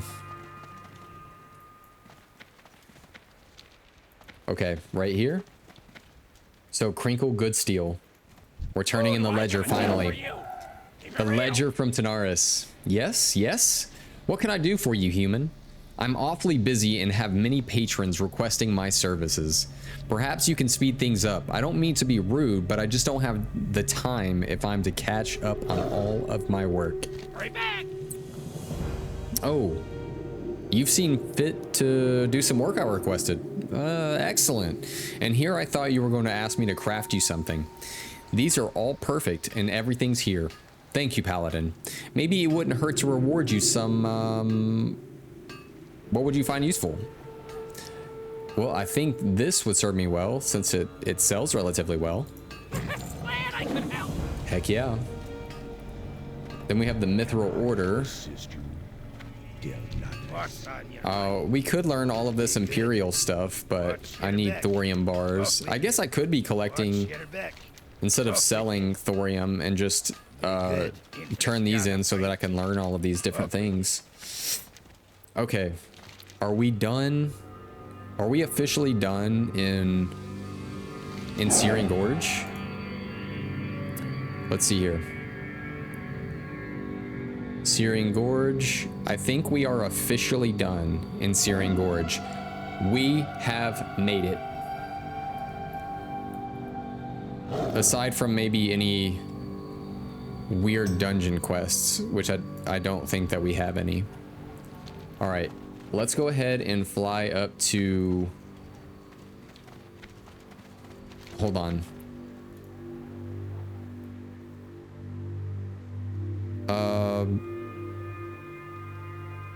Well, I know this quest has us returning to Winterspring after we get the Vadir elixir,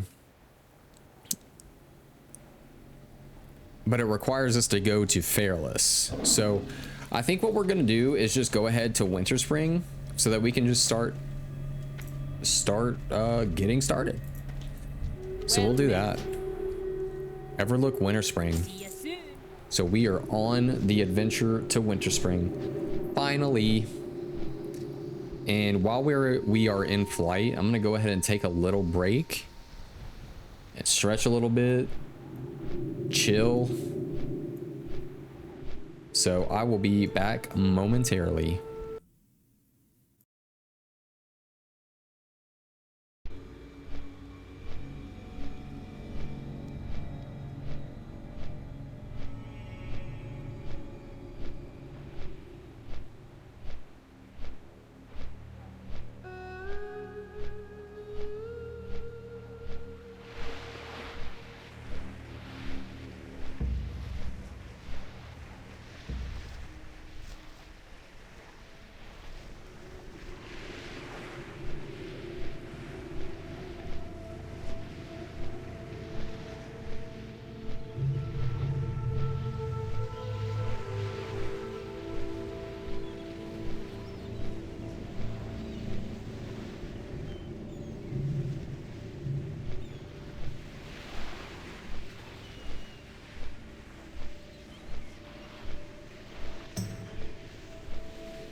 All right.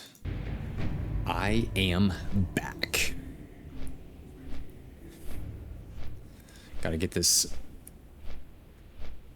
blanket going on. And we are ready to chill. Let's see what I kind of want to work on first. What do I have up here to turn in? Moonglade? Ooh. Ooh. That's a Silithus quest. Which technically I think that we have more Silithus stuff to do. A lot of it's raid though. Yeah. Talk to Vargas at Cenarian Hold and Silithus. Speak with and Cenarian Hold.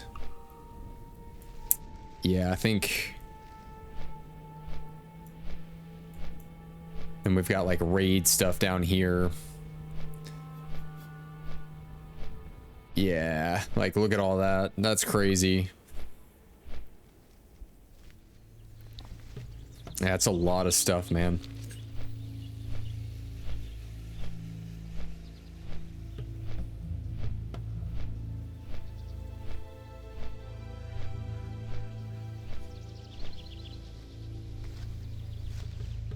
Which we'll get to that. I think we'll probably get more into that as I start running AQ more. Unfortunately, I don't really stream yet, at least. I don't know if I'll stream raids or not. I might record them and put them up on YouTube, but with streaming, I like to kind of keep it just, you know, just chill. You know, with raiding, I feel like it takes a little bit more like kind of focus, and it's just a different mentality, you know.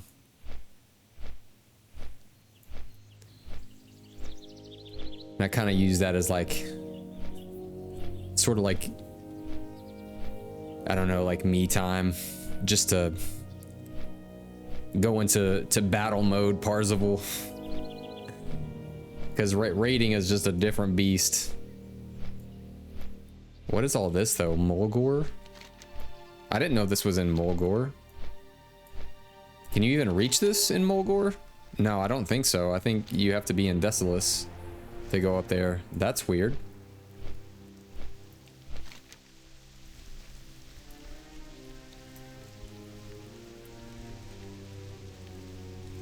I was about to say that we need more dungeons. Oh, you know what? We need a raid that's like Maradon. Is that what it's called? Yeah, Maradon. We need a raid like that. We need a Desolus raid, because that was actually a really neat instance. Like, I feel like Mara could technically be a raid. Like, it's a very big dungeon with a lot going on.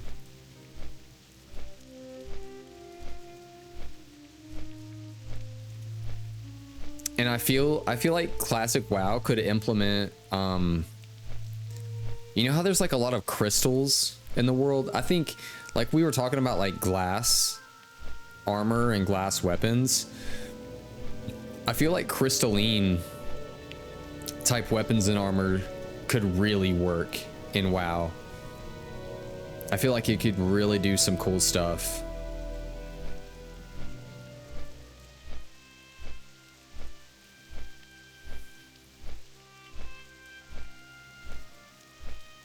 And maybe we could also introduce high elves, and high elves could introduce maybe crystal weapons and armor. That would be neat.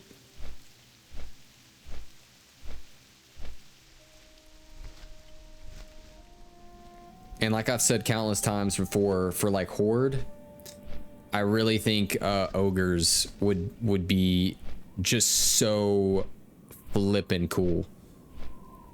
I would 100% make an ogre. I would. Like, what would I do? I would probably make like an ogre, maybe just like an ogre warrior or something of that nature. Maybe an ogre shaman, if they could. I'm pretty sure that they would be able to be that. I'll probably do an ogre shaman. What else? An ogre. I know ogres could be mages.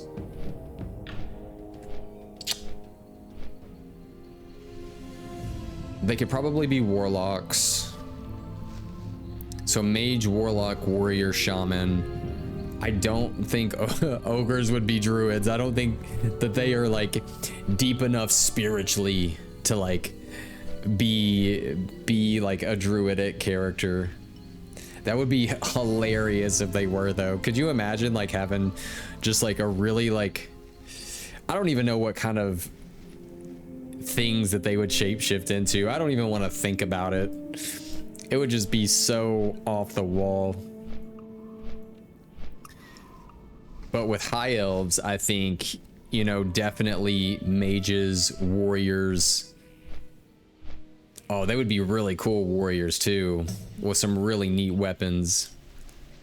Maybe they would have like a plus to like maybe swords. I think elves, high elves would be really good with swords and with bows. And also have an affinity to smithing. I think elvish smithing needs to become more prevalent in the game too. Like we have dwarvens are so like, you know, smith heavy in this game, right? But I think that we really need to also bring in more of like the elven type of smithing, because they're really good too, like creating some amazing weapons and armor that are also enchanted with like elven enchantments. And you know, they're really big on like etching their enchantments within the blade. So I think that would really be fun and interesting to do. Ooh, that's even another thing with blacksmithing. What they could do is like you could even further specialize, right? You could specialize in like dwarven smithing or elvish smithing. That would be really fun. Oh, that would be so fun. And then on Horde, they could do like orcish metalworking, or like what's another like smithing type race on the Horde? Orcish metalworking, or if they did ogres, probably ogre type work as well. I think orcs would probably have, I don't know because they might be kind of similar. Like orcs make very harsh weaponry, but I think ogres also make weaponry that is just jagged and completely, it has no rhyme or reason. It's just brutal. It's just like brutal weaponry. It's large, it's sharp, it's jagged, it's whatever they can use to like smack something down. You know, it has no like clear beauty to it like there would be with like dwarvish smithing or elvish smithing. So yeah, I don't know if they could implement another race that would also be smithing heavy. I'm not sure. Because the undead, I don't necessarily think of them as a very like blacksmith type of race, right? Because I mean they're dead. The undead, I feel like, aren't really working overtime in the mines and smithing away. And trolls, I don't necessarily consider them a very blacksmithing type race either. I consider them more of like, probably like more jungle related, like herbalism and poison making and like voodoo spells and charms. Yeah. But at least we have like a nice little start there. We've got the dwarvish smithing, we've got elvish smithing. And then orcish metalworking. I think that that's a good start.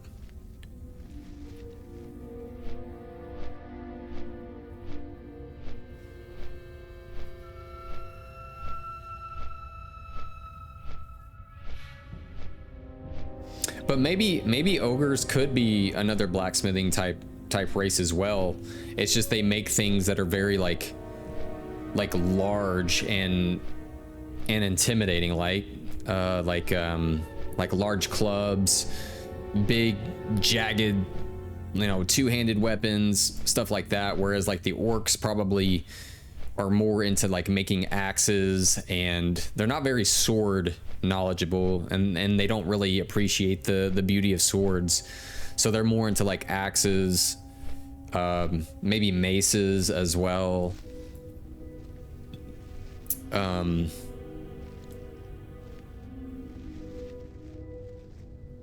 But maybe swords.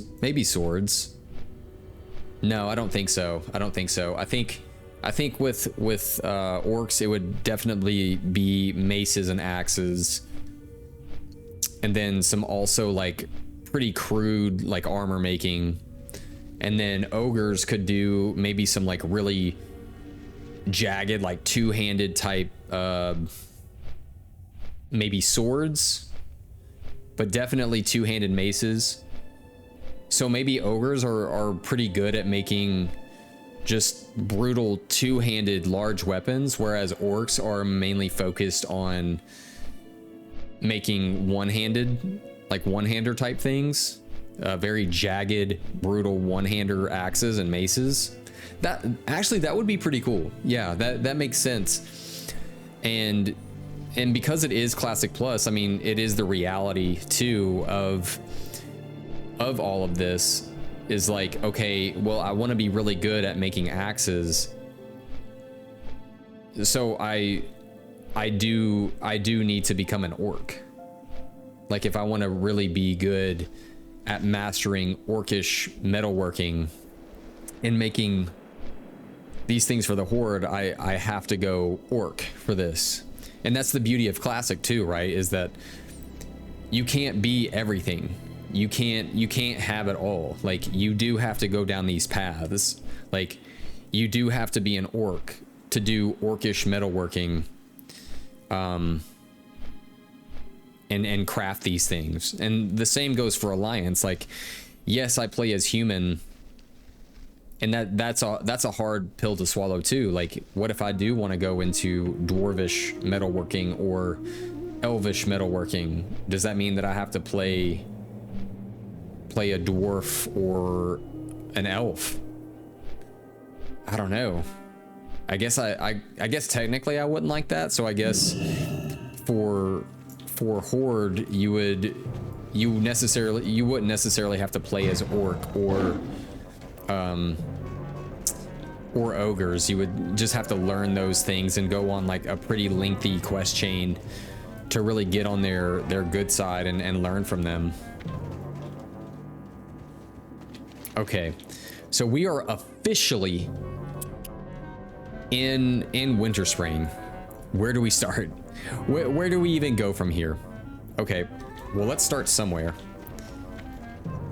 Let's see where our first quest takes us here. Well, right here I see Umi Rumpelsnicker. Well, hello. Keep it real. Are we there, Yeti? My friends are always coming up with great ideas. I've never felt like I could match them until today. I just drew up the plans for something great. If you promise not to tell, I'll let you in on the secret. I'm going to make a mechanical Yeti. Not only are my friends sure to be freaked out when they see it, but when they get over that, I know they'll be impressed. I need thick Yeti fur from the Ice Thistle Yeti to start with. Will you help? You'll find them to the southeast. So we need to collect 10 thick Yeti furs for Umi Rumpelsnicker. Rock on. So I guess we'll be using that that Yeti fur to cover the mechanical Yeti. All right, Hargo Wigglesworth, Money, friend. the enraged wildkin. Have you noticed the abandoned camp to the south of here? It looks like the Wildkin went crazy and destroyed just about everything they could find. I heard a rumor that one of the survivors of the attack is resting at Starfall Village, west of here. I'm sure curious about what happened, aren't you? So we're gonna speak to Jaren Stoneshaper at Starfall Village, which is just north of here. Oh, we got some quests in here. Ooh, they got like a huge anvil, using it as a table, it looks like. All right, Jessica Redpath. Well met. Sister Pamela. I fled Lordaeron during the Great War and was lucky to escape before the scourge swept through my homeland and turned it into a plagued nightmare.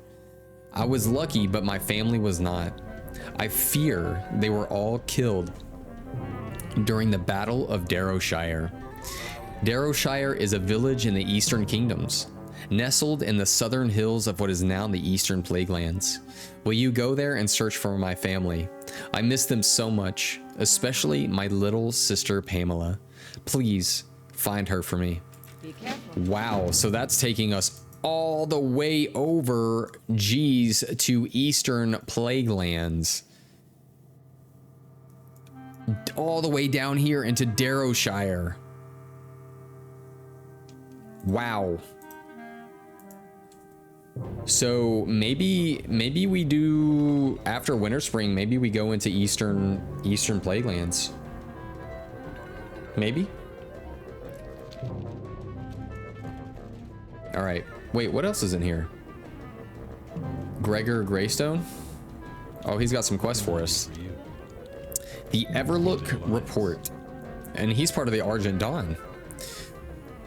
So I am looking for a responsible individual to aid me in a small but nonetheless important matter. I'm here as a representative of the Argent Dawn's interests to the local governance of Everlook. I need to get a progress report to Argent Officer Pureheart at Chillwind Camp. It's a ways from here, located along the southern fringe of the Western Plaguelands. If I may be so bold, this would be a perfect means to introduce yourself to my superior and perhaps earn some work from her. Now this quest takes us to the Western Plaguelands. So we have a Western Plaguelands quest, and an Eastern Plaguelands quest.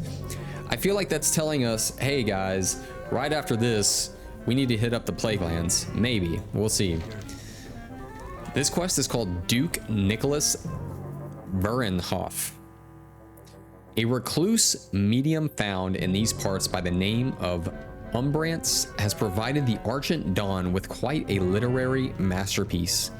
One that amounts to quite possibly the largest collection of jibber jabber I've ever seen. One of the Dawn's most respected leaders, Duke Nicholas Vernhoff, is a brilliant linguist. Could you take this to him for me? For a reward, of course. Lights Hope Chapel. That's where he's currently at. Far in the eastern part of the Eastern Plaguelands. You know, it's kind of wild that we got here to Winter Spring and they're like, all right, guys, I need you all to go back to the Eastern Kingdoms. I need you to go to the farthest point north of the Eastern Kingdoms and go quest there. All right, we have Meggie Peppenrocker. Trouble in Winter Spring. There's trouble in Winter Spring. Why, sure, I spend some time out in the wilds and know about these things. I'm always mighty proud to say it. I consider the hours I spend out there in the hills to be golden. Help you cultivate quick reflexes, a cool head, and a keen eye. It takes judgment, brains, and maturity to appreciate the wilderness in the way that I do. Now, what was I talking about? Oh yes, trouble. See Donovan Snowden at the hot springs and she can tell you more. So Donovan actually helped us with one of the quests that we have for, this Vidir elixir, which is part of the whole Lincoln quest line with Lincoln's sword. So we do need to return to Donovan Snowden in Winter Spring after we go to Fairless and talk to a guy. All right. You come get Witch Doctor Maori? Okay. Luck be with you. Ah, I can tell just by looking at you.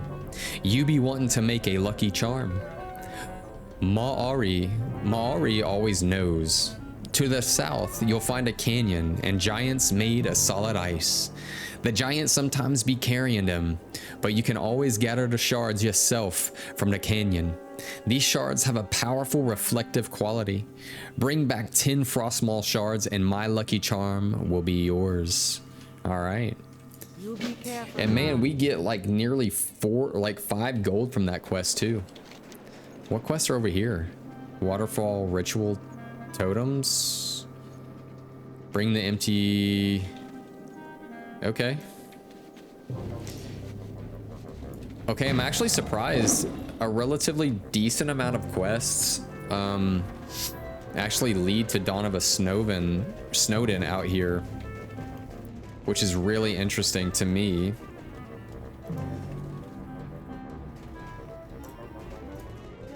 Oh, this guy has the Hand of Sulfuras. The Winterfall Den Watcher. Bring the empty firewater flask. Okay, take the Winterfall totem inside. I wonder if we can get over there and there's actually like a quest that we can pick up.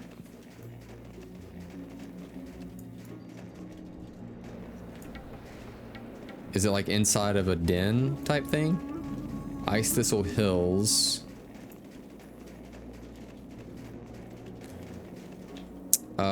Ritual totem.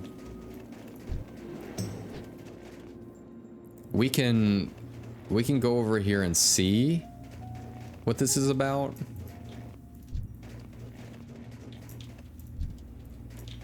Maybe it's one of those, it might just be a random drop, to be honest with you. So let's just go ahead and get some Yetis. Yetis killed.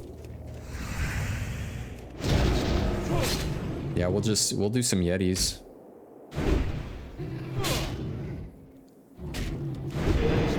Oh, whoa. That's cool.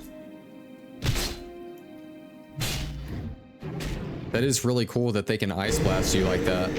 I do like that.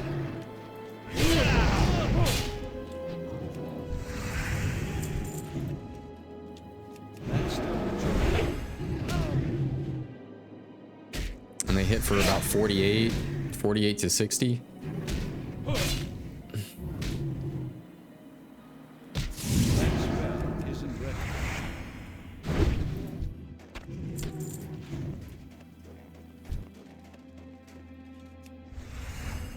Yeah, I'm gonna start trying to use my Seal of the Crusader a little bit more to kind of start off with, or to judge it.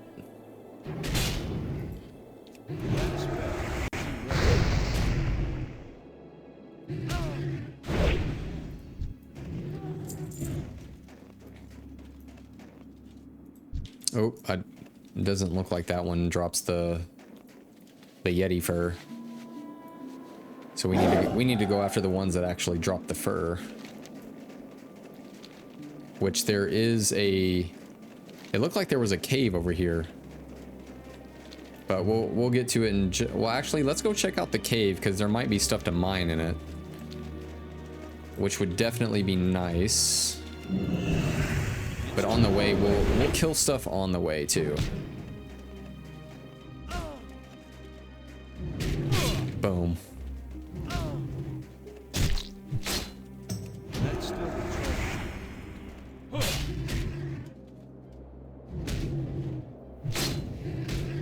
Let's kind of get out of the way of that one. I can't cast that yet. There it goes. You know, since I have a fiery weapon enchant though on my weapon, shouldn't the fire of my weapon actually melt the ice when it blasts onto me? That would be neat.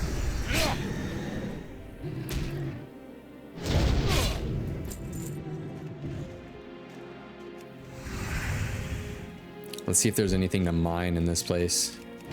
Surely there would be. This would be another neat place to mine like glass or crystal, is like in these colder caves.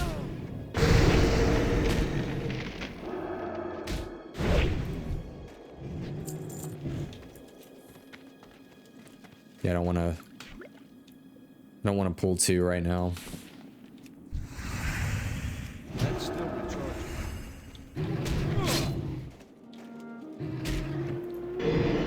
Like, oddly enough, you would think that you would do like a ton damage, like having like as much tier 2 raid armor, but I guess right now we're kind of bottlenecked with our weapon too.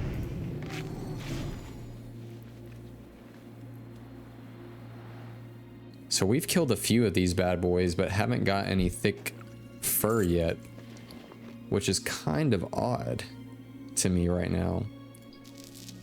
Let me get rid of some stuff that I know is just not really worth our time.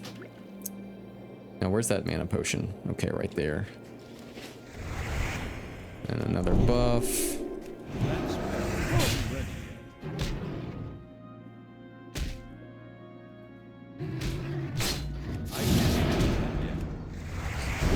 I feel like you can get a mechanical Yeti as a pet, though.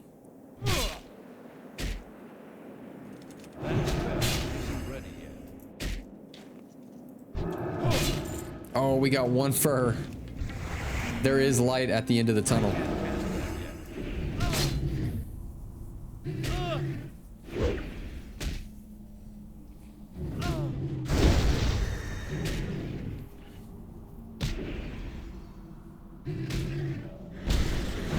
Yeah, I love the whole like ice breath and stuff.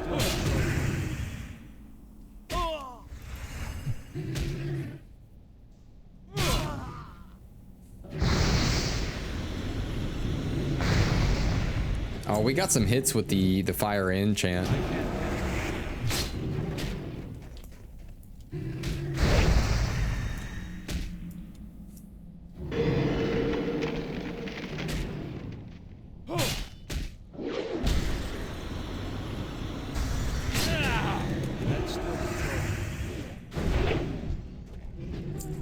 Man, these are not droppers, are they? Not at all.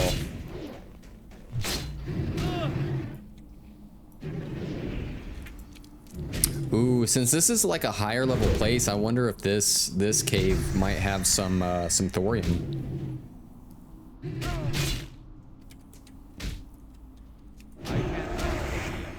That would be cool.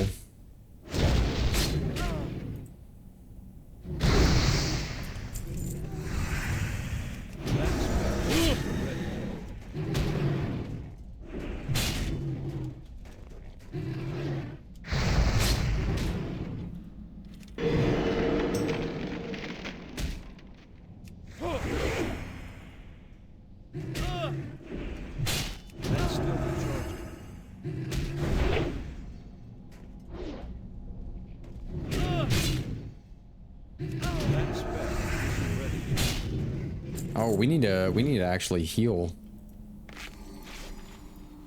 Let's heal up. And get it going. Uh-oh, I think I see thorium. A small thorium vein? Okay. Yeah, we might as well collect some thorium. Uh-oh. There's a 58 warrior though. I wonder if he's here for thorium. Wait, that's a rogue. We're gonna grab this thorium though.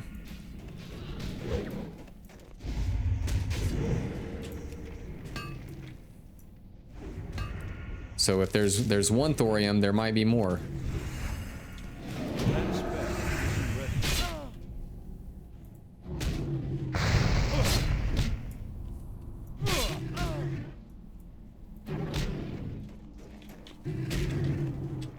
So I think he's also taking out some Yetis, so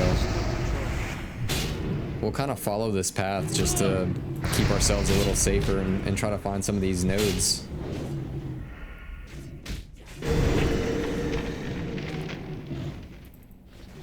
Yes, we got some fur. Oh, it's looking chilly in here. Very icy. Very icy. I need to get closer.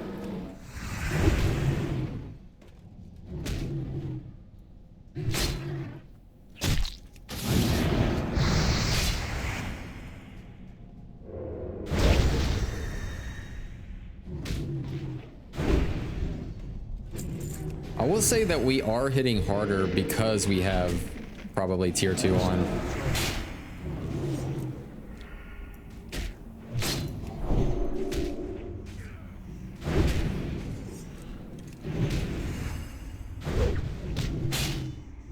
Hey, but once we get Avengers too, and that Might of Kalimdor, I'm telling y'all, I'm gonna double. I know it might be goofy, but I'm gonna like soft reserve that as hard as I can. Like it's gonna be a double or a triple.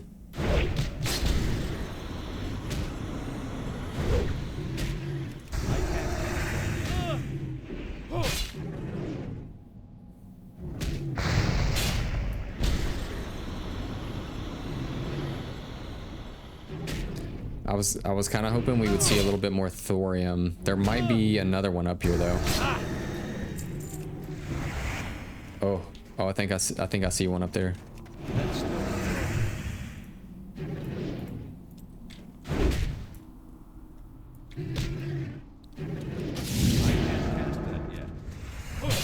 Oh, this dude doesn't drop. Yeah, this one doesn't drop any fur though, apparently. That kind of stinks.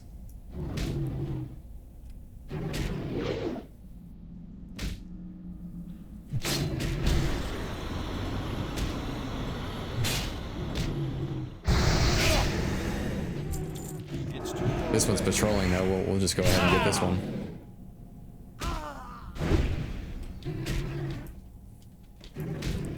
That's a rich thorium too. It's worth getting, I believe. Because I think with rich thorium, there might be chances to get those gems too.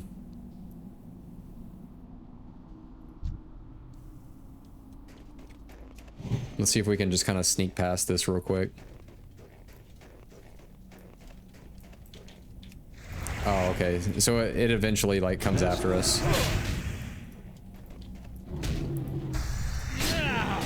Well, at least that's good to know. It's just kind of like used as a way to stun. Oh, wow. I think that's my first crit that's like above 1,000.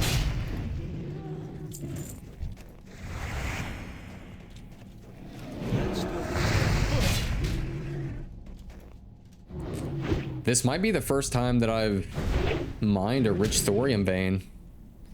Well, maybe not counting right after Dire Maul East.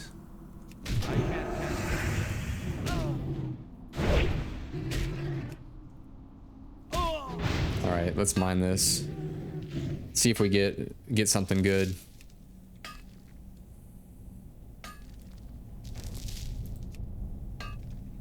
This is cool. I like how it's like smoking too.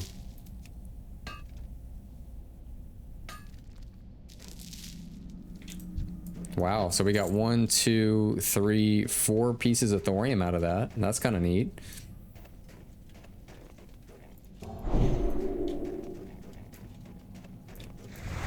This one drops a hide, so we'll take it on. But I would really like to see some more thorium down there too.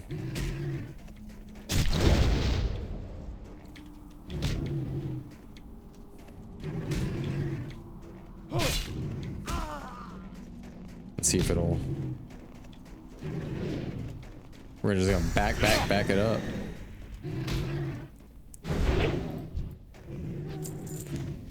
This one looks like it doesn't drop any fur, but I just want to get down here and like check out if there's any thorium anywhere. I don't see any popping up though.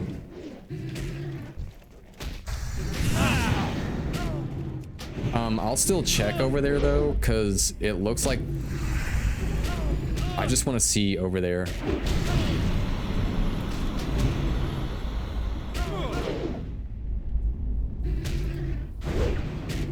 And these dudes are popping down pretty fast anyway. That's still recharging. I wonder if we'll get a quest to kill like the matriarchs and patriarchs.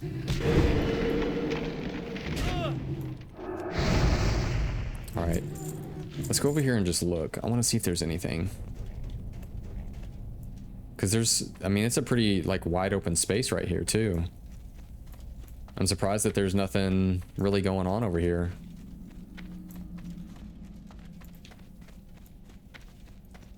And let me guess, there's probably no way up there without pulling something. Yeah. At least I think. Yeah, it's all good. We tried.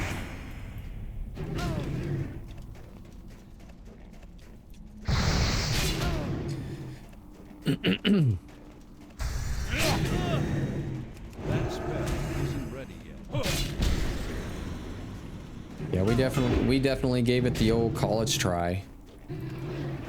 It would have been a really good spot for a thorium vein though. That's still recharging. Nearly a perfect spot for it.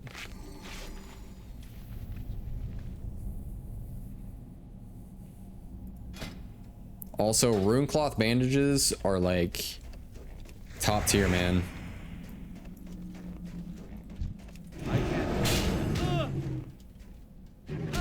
I'm gonna see if I can skip that guy. That spell isn't ready.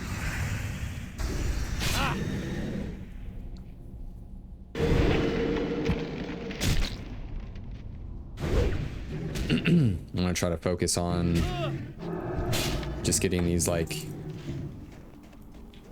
the ones that we actually need. And I hope I'm going the right way. I think I am. Because I think it just curves around. Yeah. Now we're heading back to like where it starts. I'll take this. Ooh, is this? No, I don't need that one. Or any of these. We'll just head back outside. Because there's a lot of matriarchs and patriarchs in here. Is that a... Okay, yeah. That's still recharging.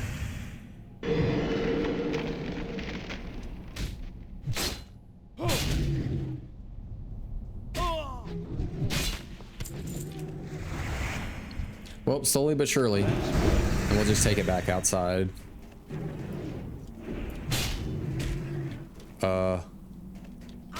Wait, I hope I'm going the right way. That's still recharging. That would be kind of lame if I was going in an entirely weird way. I can't cast that yet. Surely that leads out because we came down here and there was that crossway. That's still recharging. And I don't remember seeing those there when I came down. I can't cast that.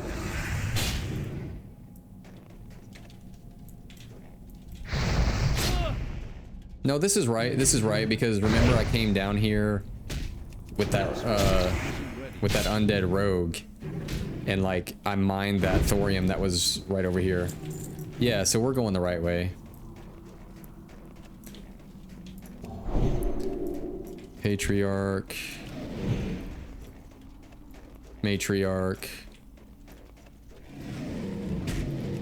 We just have to get out of here.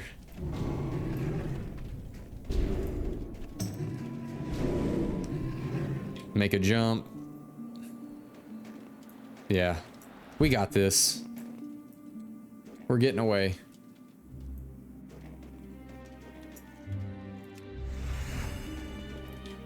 All right, we're safe. We're safe. I need to get closer.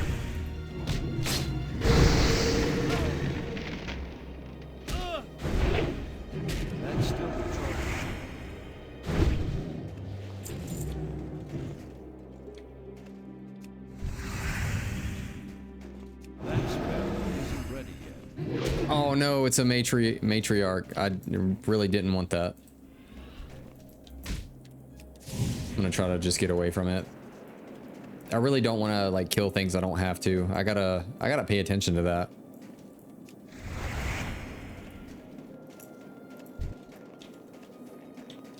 I can't cast that yet.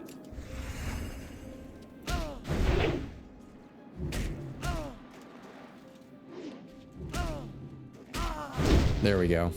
I was wondering why it was following me for like so long, man. That's still recharging.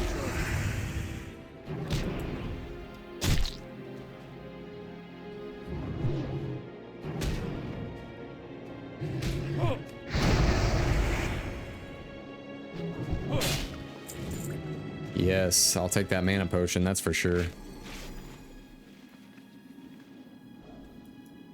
Oh, cool. We're already at like 7 out of 10. It's good to know.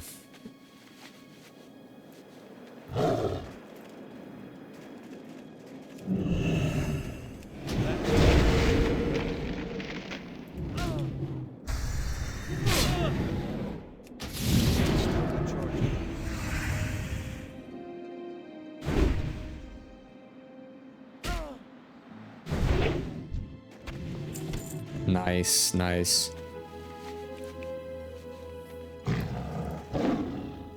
Part of me feels like I should just go ahead and buy that,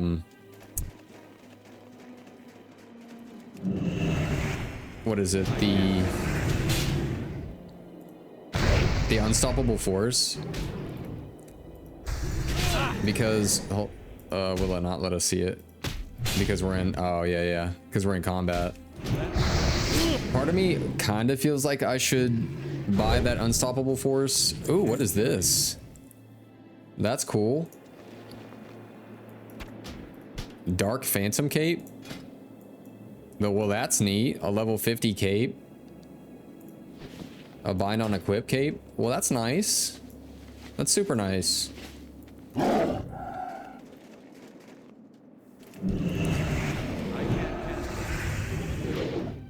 And not hold out for something that's like in a raid, but at the same time, like not a lot of people need two-handers, so even if I don't soft reserve it, I could still like roll on it, but I'm definitely gonna soft reserve it like twice.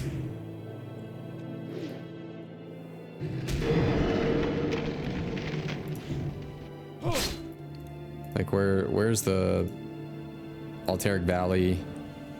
Like, it's still a great weapon. It's still such a great weapon, but I just want something better, you know? Cool. Got that. Making a little bit of gold today, I guess. Let me put this up here though. Oh, we only need one more Yeti fur. Yes! These mechanical Yetis best be like the best things ever. That spell isn't ready yet. That's still recharging. I can't cast it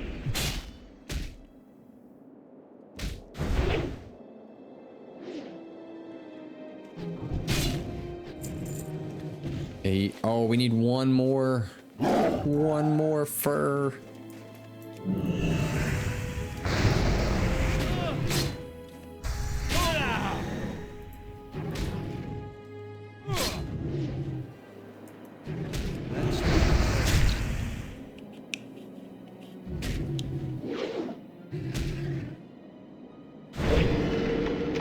Oh, right at the end too. He was like, nah, I'm going out with a bang, dude.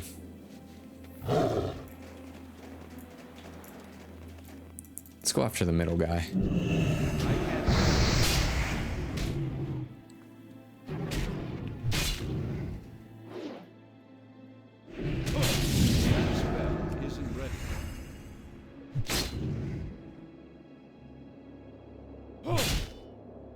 You know, I really feel like Onyxia should drop a two-handed weapon.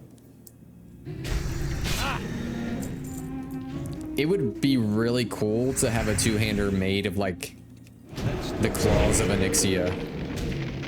How freaking wild would that be? That spell isn't ready yet. Either the claws of Onyxia or like a sword that like utilizes the teeth of Onyxia. That's still recharging.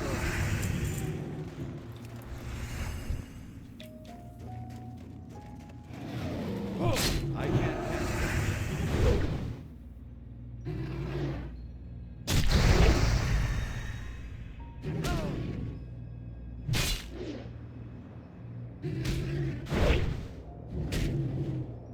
I promise y'all, we will have revenge of Kalimdor. That's still recharging. Oh yes, thank you. Thank you for the Yeti fur. And what do we need down here? Actually, let's just go ahead and turn in the Yeti fur. I want to see what quest might pop up afterwards. Because if... Oh, that's for that. Collect the 10 thick Yeti furs. Yeah, if Umi is making the robots and right now we're collecting the fur for them, surely they're gonna want more than just furs. They're probably gonna want like other stuff to build this robot. Actually, you know, I kind of need a drink right now.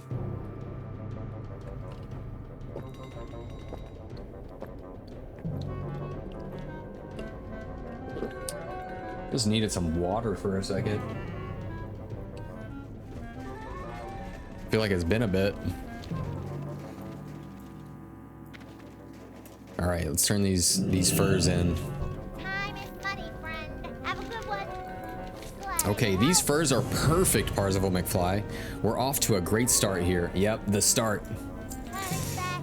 Now that I have what I need to cover the mechanical moving parts, I only need one other thing. Well, actually, two horns.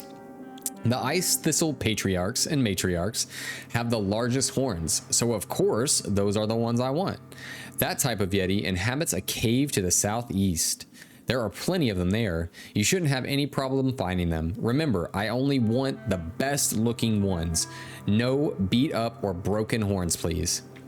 So we need to collect 2 pristine Yeti horns. Careful out there. Gotcha. Yeah, I knew there's always another part. Oh, there's a Thorium Brotherhood person out here. Watch your back. I definitely need to sell.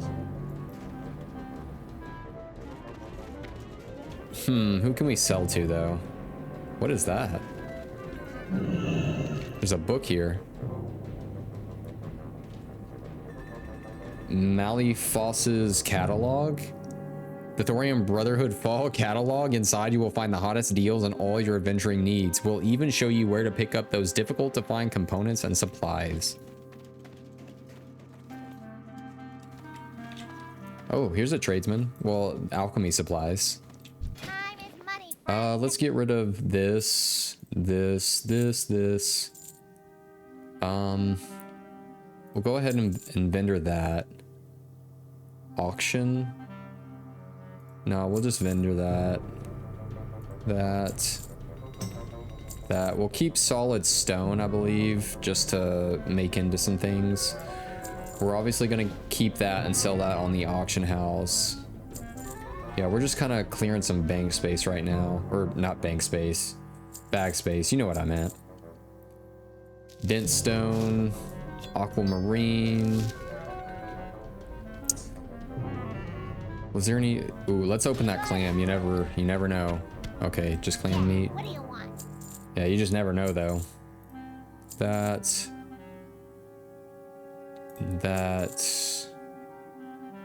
What else? Oh yeah, we'll sell that. Let's put that down here. Kinda. There we go. That's thorium, mithril. Okay, I think we've kind of like cleared our bags a little bit here. Keep it real. And now what we'll do is we'll probably head down here. No, actually, we should probably just get the Yeti horn. But let me be right back. And then we'll get started. Let me just use the restroom real quick, and then we'll be ready to go.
Okay, let's get this going.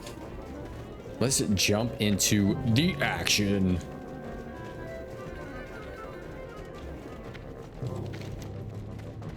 We're gonna snap up these pristine Yeti horns real quick and bust at it.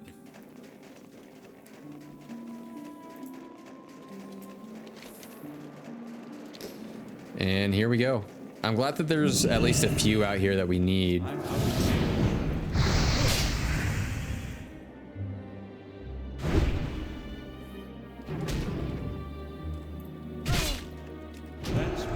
And we only need 2 of them. I'm kind of hoping that they drop relatively easily.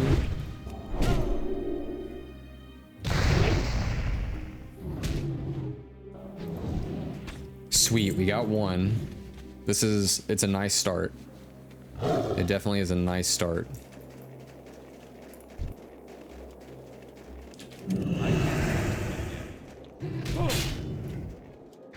Nice thistle Yeti. Let's kind of move our way out of there.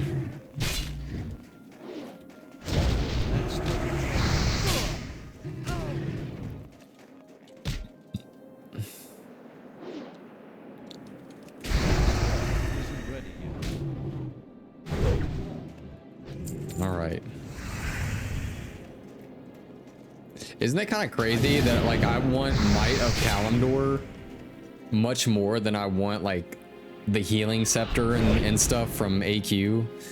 Like, yes, I main holy for like raids and stuff off stream, but I just want us to have some cool stuff on stream too.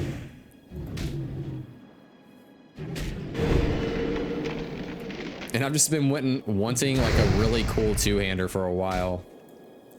Like something that really embodies what we're going for. Like when you think of like Retribution, like we're 100% gonna get the Avengers armor with the two-handed sword. It's gotta happen. It's just too high on the cool scale, you know what I'm saying? All right, I guess we're just gonna have to pull this one I can't. and just deal with it so that we can get in here to the big boys.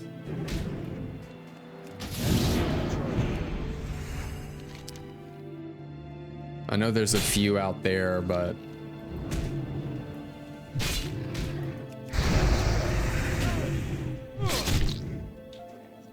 who knows, we might hit some more thorium in here. Like, it would be nice not to have to pull that one, though. I will be honest with you. Let's see if we can. See if we can just kind of get around it. Ooh, and I think I see thorium. Yep, there's a small thorium vein right there. And at least these two can drop what we need. That spell isn't ready. Someone needs help with this High Chief Winterfall. That's still So I guess there's gonna be a pretty intense quest at some point.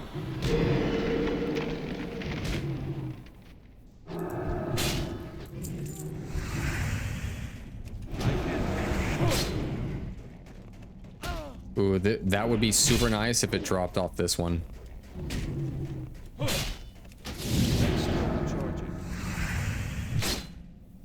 Look at this big old dude.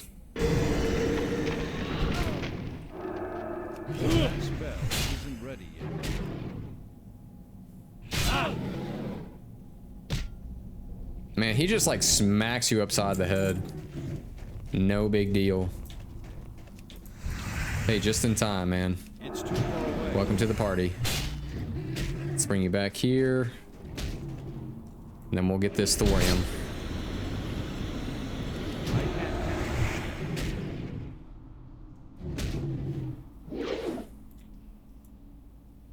Well, I hope we do. It would be nice. I better heal, though.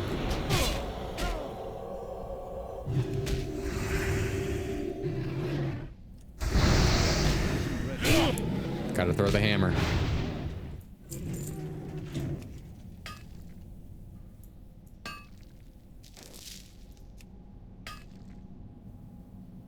I really need to pull that one. And start. I think it's wanting to patrol back. You already know I gotta throw the hammer. That's what's gonna get us the last horn. Here we go. It always works.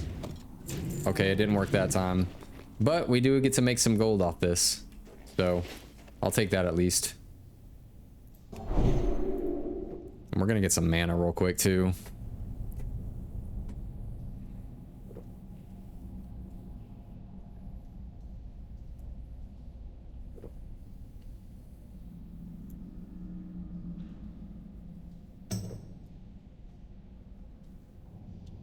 All right, I think we're pretty good.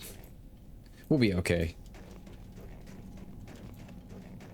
How are we looking down here though? I don't really want to go down there. I think I saw someone up here like killing some, so this should be clear. And then I'll just go back outside.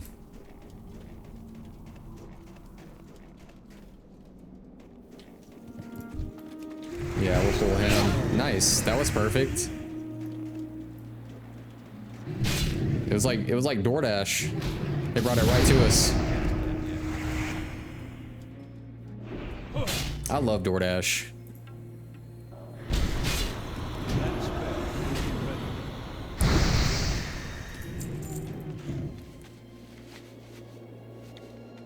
All right.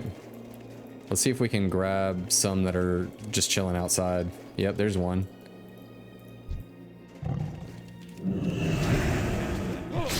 Also, I like how on our first kill, it was like, here, I'm gonna tempt you. I'm gonna tempt you to stay around and stick around. So our first kill dropped one, and then it's like, you're stuck in the grind.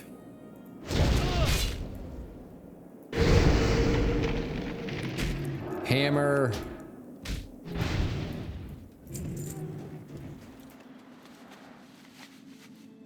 All right, I know there's got to be another one out here somewhere. They're always out here. Yeti.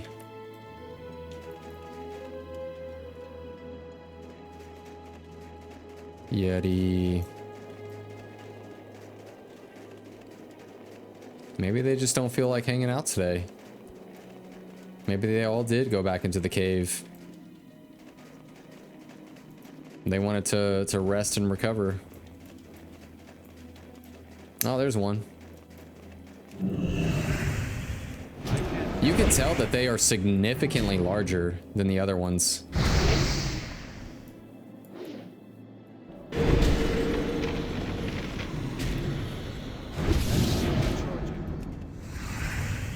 And boom.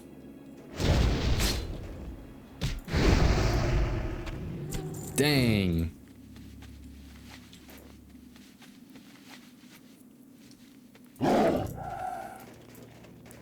We just need that one other one, man.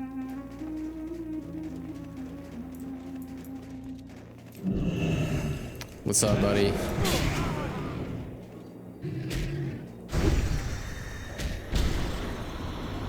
This is it. The light has guided us to this last one outside. It has given us nothing. Okay.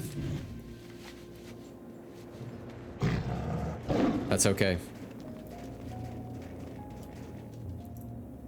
We will still persevere because we are crusaders. Oh, look, there's another one.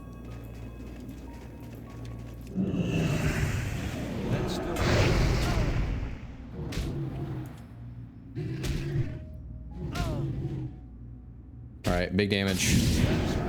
Okay, not as big as I thought. We tried.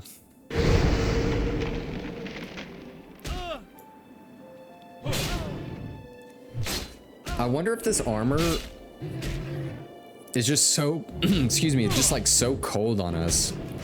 That would be interesting if like I don't know if that's like getting way too deep into things, but it would be interesting if the type of armor that you wore affected how your character performed in certain environments, right? I don't know if that's getting way too into like survival type game though, and maybe something that adds a layer that doesn't necessarily need to be added, but it's a nice little difference, I guess. Like wearing plate armor up in the frozen tundras of Winter Spring doesn't exactly strike me as like a smart thing to do, because that metal would just freeze, and obviously that would reduce your like range of motion and everything, and maybe slow your attack speed. I don't know if that's getting way too deep into it. Way too survival fantasy. You know, that could be a neat thing to add into hardcore though, because hardcore players already want something like really difficult and interesting like that. So maybe something for hardcore rooms could work out.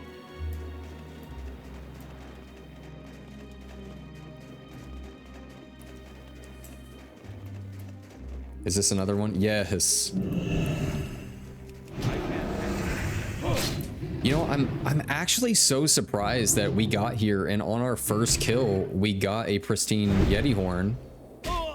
And you only need 2, but we've been out here for a while killing these things and haven't seen the second one. I guess it do be kind of like that.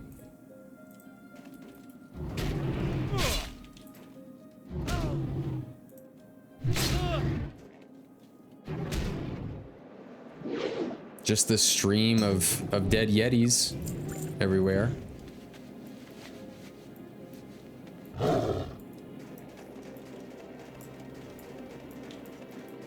But so far, especially like being outside of the cave, it feels like we're, you know, getting a decent amount of the matriarch and patriarch Yetis. Ice Thistle Patriarch. Okay. Ooh, I wonder what, because they're skinnable. I wonder what they drop. Maybe hard leather? Kind of makes sense, I guess.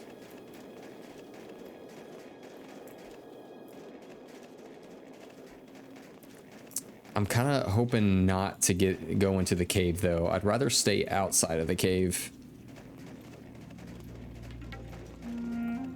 Just because I know I'm gonna have to fight some things that don't drop what I need it to drop, you know? And it's sort of like one of those time waster type of things.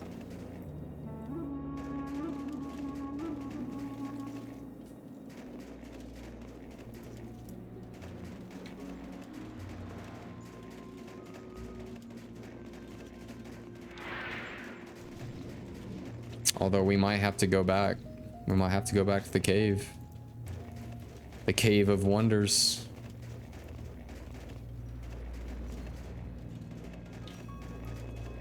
Yep, I think so.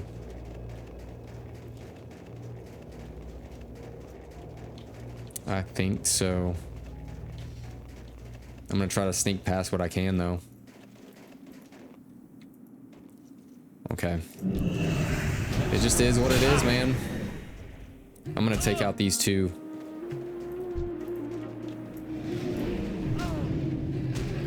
Alright, let's do the do.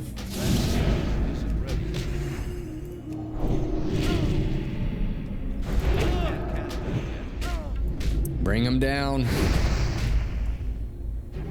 At least these guys don't run from me though.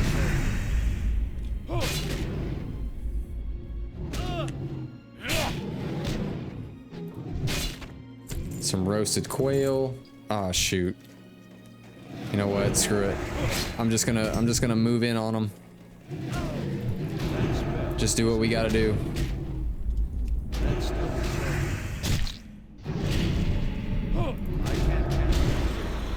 Expend the mana. Do destruction.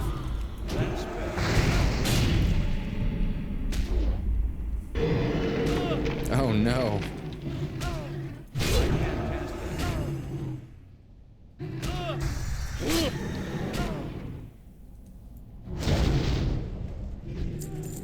Dang, dude. Like, I am actually really surprised. Is that one? Yes, it is one. Like, I really am surprised that it's just not dropping. We really are in classic World of Warcraft.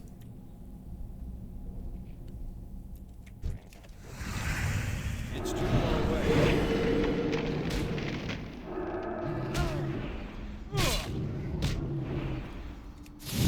That's still recharging.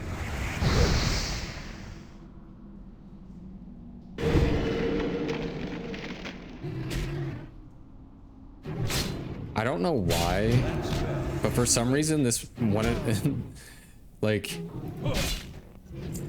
I don't know why I had like a weird urge to talk about Cyberpunk, even though I've never played the game.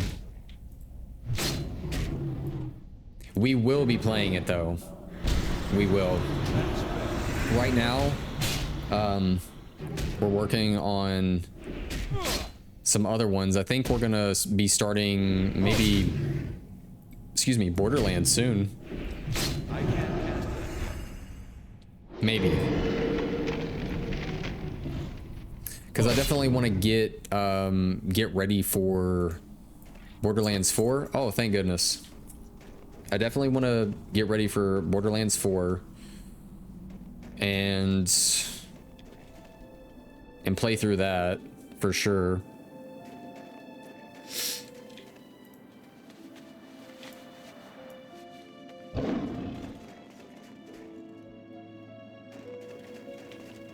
Okay, I'm so glad that we're done with that. That was a wowzy. I know that we're gonna have to go over here and kill a lot of different things. So let's just take a break from like smashing heads with this polearm and turn this quest in.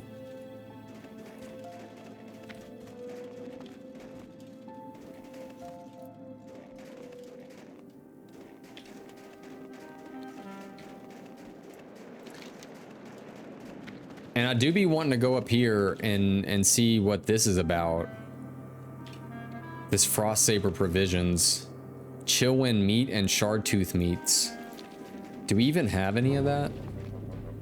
I don't think we do.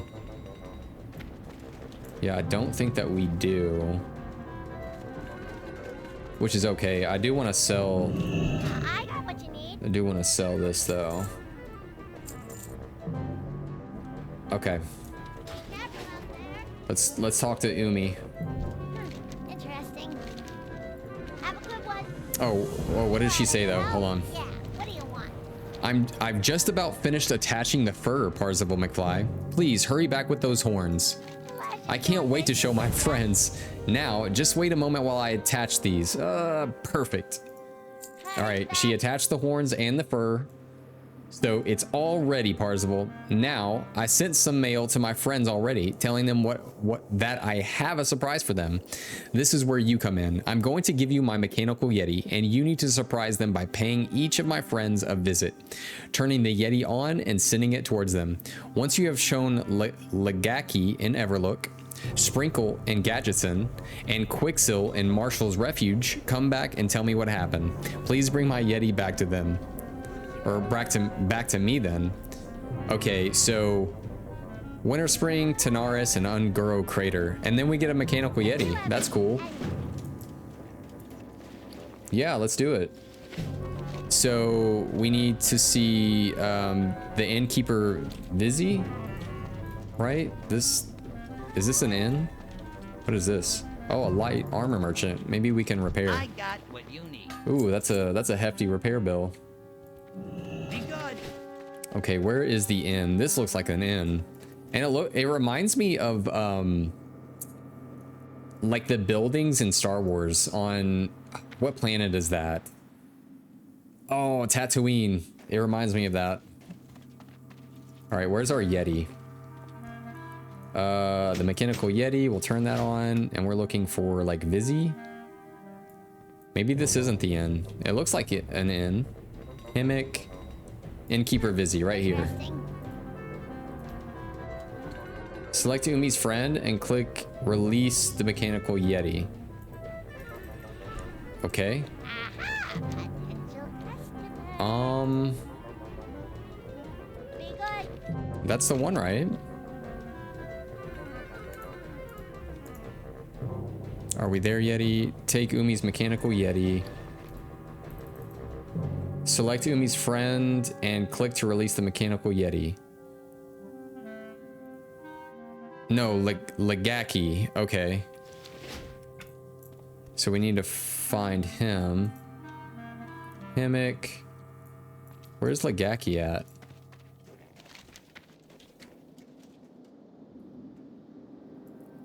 Slash target Legaki. Over. Oh, okay, right here. Hey, how you All right, doing? we're releasing the Yeti. Rawr. Oh, that's cute. That's super cute.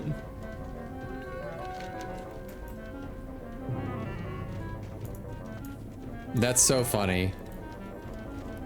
That thing is just goofy looking, man. I love that. What a cute little thing. All right. I don't think that we have to pick it back up again, though.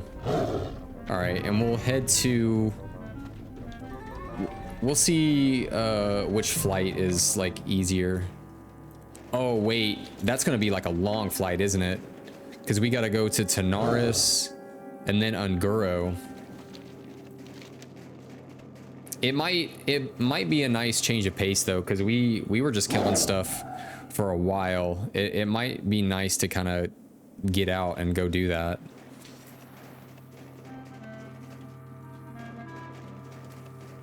Or do we want to go down here? Luck be with you. Oh, it's an elite quest. Let's see if anyone... Looking for more...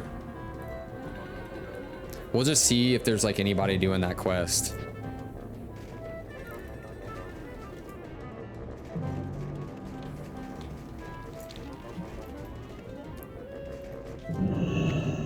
Before we head out. So Gadgetson, 26 silver, and it's gonna be a bit of a haul. So we'll just head down there. That's fine. That's fine. And while we do that, we'll probably just kind of look at AQ gear and kind of see what's going on with that. What quests are over here? Yeah, these must be one of those things where it's just a random drop.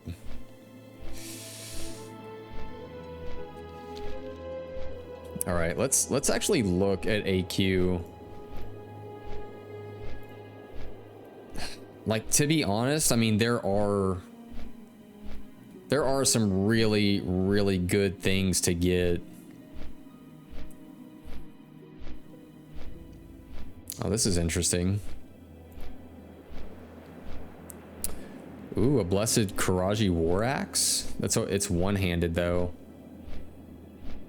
Ooh, and a shield. I didn't even know that I could get a shield. What is that? That's cool. Imperial Karaji regalia. Yeah, I didn't even know. Oh, it's a stam intellect axe, but it gives you crit and attack power. That definitely reminds me of like a hunter type thing. Oh, it's very Egyptian. It definitely has that like old school Egyptian axe, kind of like very moon. I felt like a lot of the axes in ancient Egypt, from what I've seen, like ancient mythological Egypt kind of thing, like their axes definitely have that moon type shape to it. Let's see here. This shield, a stam defense shield, so it's like very, ooh, that's really nice. I really like the scarab Egypt kind of look. That's actually kind of neat. I do like that little setup right there. I didn't even know that those were in the game. Bug trio, Cape of Trinity. Is that pretty good for us? Well, comparatively. This is healing done by 33 with 6 intellect. Technically not, but I mean it is a cooler cape though, because no shade, but like this cape, bless its heart, man, like it's good, but like the aesthetics on it are kind of goofy. It's definitely not my favorite one, that's for sure.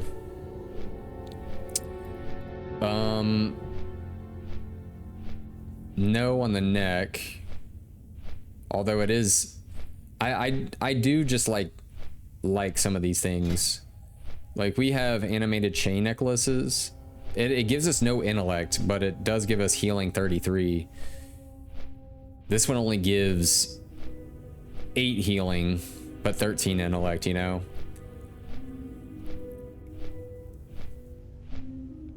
Oh, excuse me. Oh, wow. This one, I mean, leg plates of blazing light are actually pretty good. And their plate too. It gives us crit and healing and a lot of intellect. Yeah, that would be actually really nice to have. Because our leg plates right now only give us like 42 healing and 20 intellect. So technically those would be a big upgrade. Like that's 53 and 3 mana per 5. Technically, I think that I would like to have Satura's Might, just because like the little bit of extra intellect and little bit of extra MP5 at the cost of like 2 healing power, you know? And it's just something, it's something new and fun to have. Let's see what Fankris drops. So far, technically, Sartura's Might is something to look into, and the leg plates of Blazing Light, and I guess luckily, they both drop off of Battleguard Sartura. So let's check out Fankris the Unyielding. Robes of the Guardian Saint, honestly,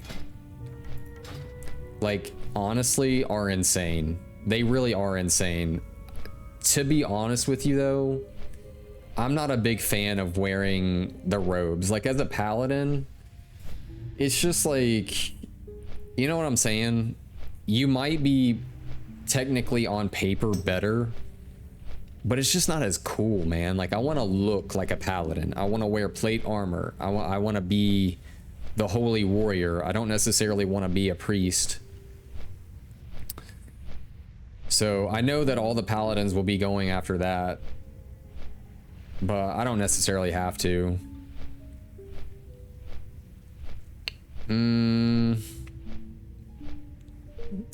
The mana cost of cleanse would be nice to have at some point.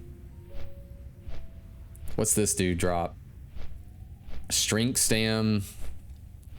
Ooh. Ooh. Yeah, our Peacekeeper gauntlets though are way better. It just is.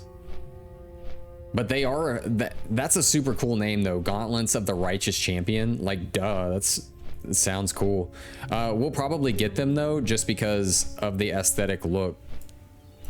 It's gonna match our tier 2.5. Ooh, Scarab Brooch is something that we're gonna want to have. And it's on a 3-minute cooldown. So we'll definitely look into that.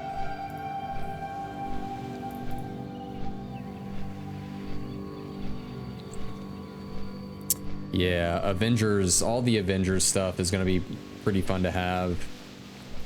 Princess Huyaren, something like that. What does the princess drop? Gloves, 53 healing spell. This is 59, 12 intellect. Okay. Finger healing. Ooh, the Ring of the Martyr, healing by 51. That's pretty dang good, man.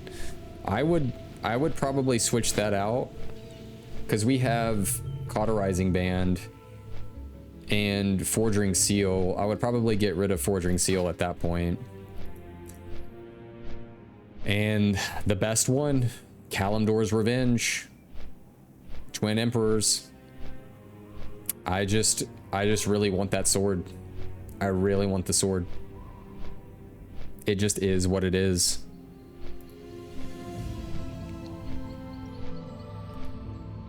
Seathune. Obviously, Scepter of the False Prophet. That's a duh. That's a duh on all of it.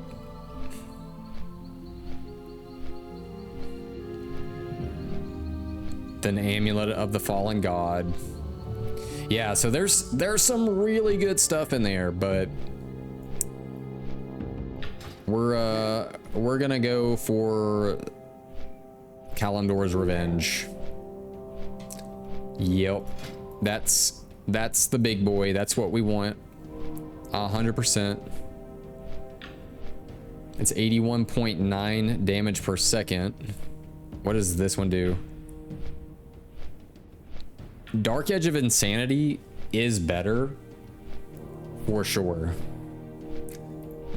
and it does have a cool factor to it, but it's also Seathune or Cthulhu, however you want to say it, I guess. So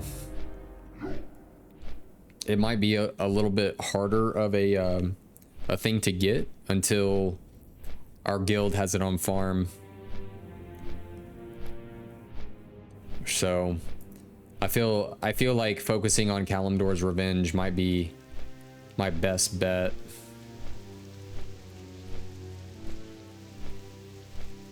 Or Satura's Might. And the leg plates of Blazing Light.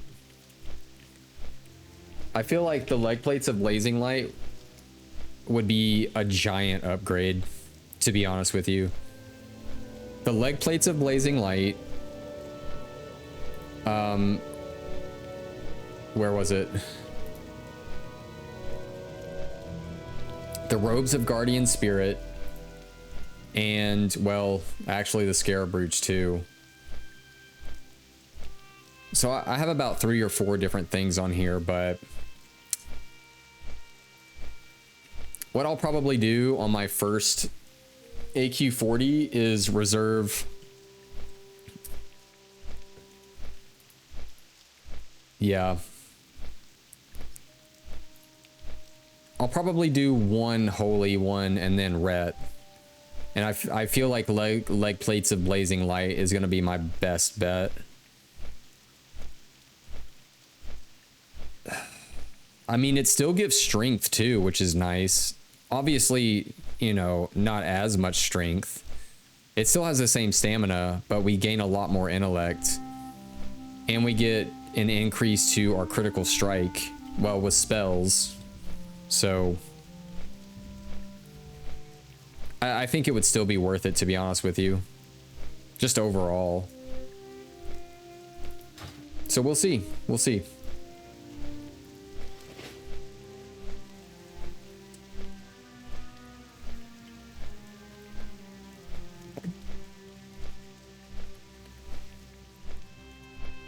Yeah, a lot of good things coming our way, that's for sure. And then soon, like, Naxxramas will be jumping out and we'll be popping up. So if I get into an AQ40 tonight, what I'll probably do for you guys is go ahead and record the instance, the raid, and hopefully we can finish the whole raid and get through it. I won't be on camera or anything like that. It'll probably just be a commentary free, just chilling, 4K upload, 60 FPS, you know the drill. Just so you can see the instance and me doing my work. And hopefully, fingers crossed, lights up. You know, we get Kalimdor's revenge and either the blazing leg plates or the other thing. But I feel like everybody's gonna be going for, like, was it is it on Fankris? Yeah, robes of the Guardian Spirit. I feel like everybody's gonna be going for the robes. And I don't know if it's gonna be a guild run tonight or not. But at least I know that I have some sort of chance with the leg plates of blazing light. Like, I just feel like there's going to be so much competition when it comes to the robes, and rightly so. They're really, really good, and they're going to be good for a while.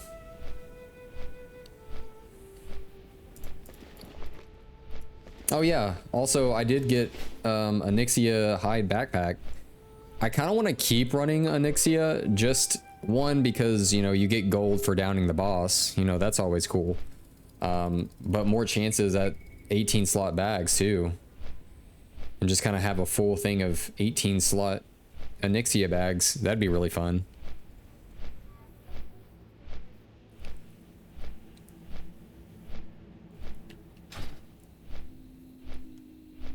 All right, what else can we... So the AQ opening, I guess these, okay, this is all these quests. I think I'm on the, maybe not even the Red Scepter quest. There's a lot of quests.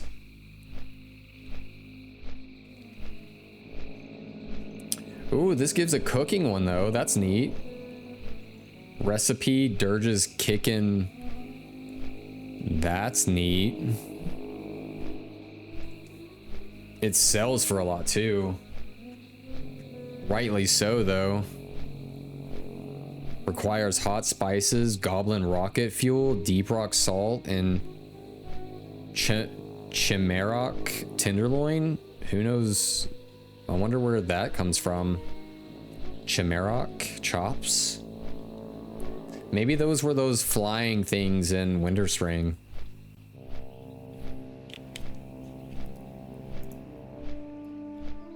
And so Theramore Isle. We're still a little bit a ways away, aren't we? Because we're flying to Tenaris, I believe.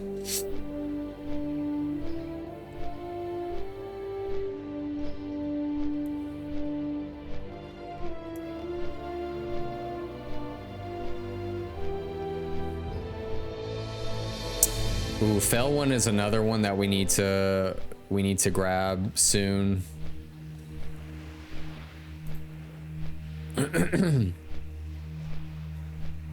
What is that? Is Zatar's spirit? Oh, I see.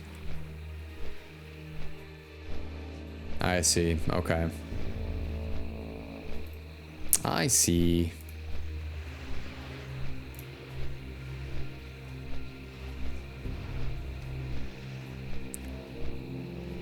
Yeah, I like seeing these quests that give like a lot of gold.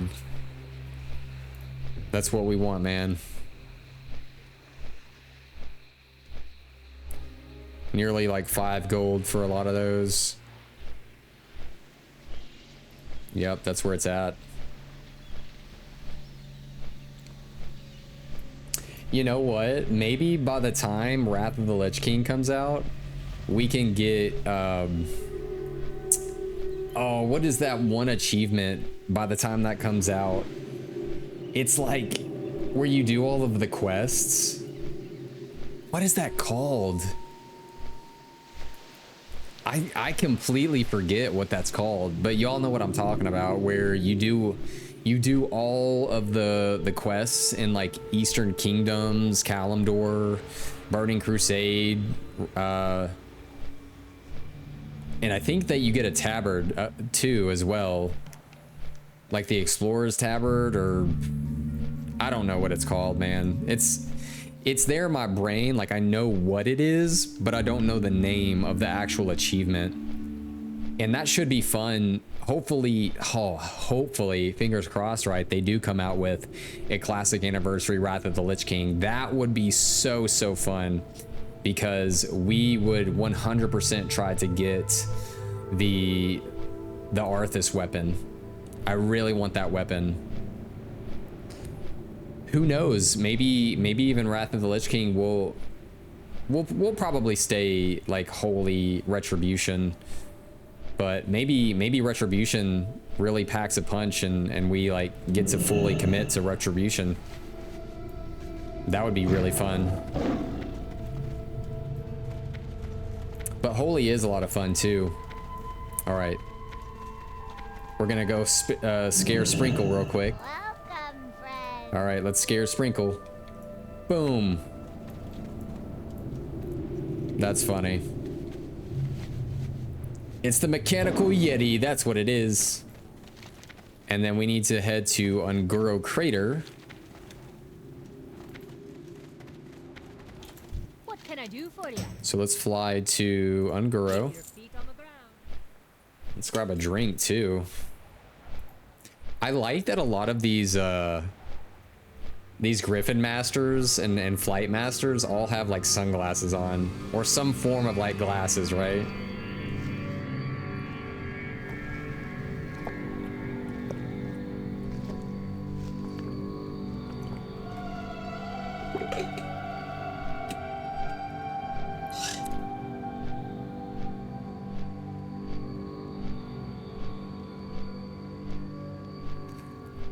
All right.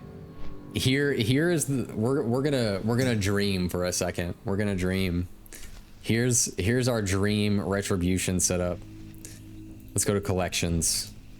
Tier 2.5. All right. Our dream setup right now.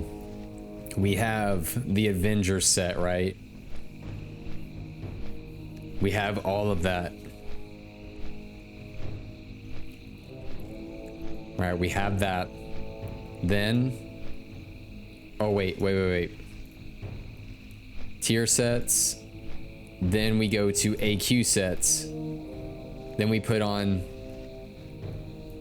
is it the Cape of Eternal Justice? Yes. And then we put on, you know, this is what I'm curious about. Why is Blade of Eternal Justice a one-handed weapon for paladins? Unless they wanted paladins to be essentially holy and just have a one-hander and a shield type thing.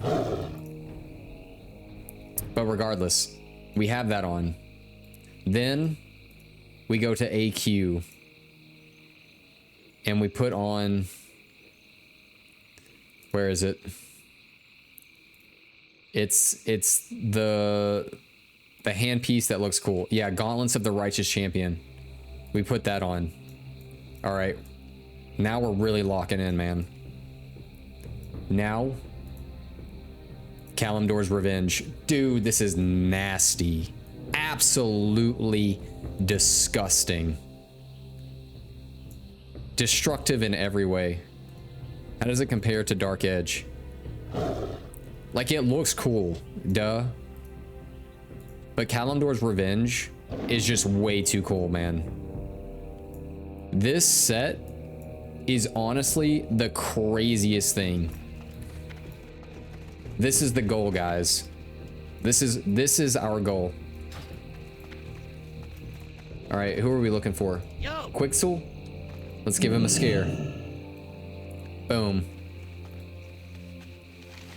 All right. Now we're flying all the way back to Yumi. I know, guys. I know. But you know what we're gonna do first? We're actually gonna finish stream. We only got about 15-ish minutes left. Because AQ has now officially opened, we're gonna go back to Cenarian Hold. And we're gonna turn in the quest that we never did last time. We're gonna turn in our cooking quest, the kitchen assistant, where we needed the smoked desert dumplings. We're gonna turn that in. And then we're just gonna see if there's any... Wait, where is the flight master? Oh, right here. Talk to me.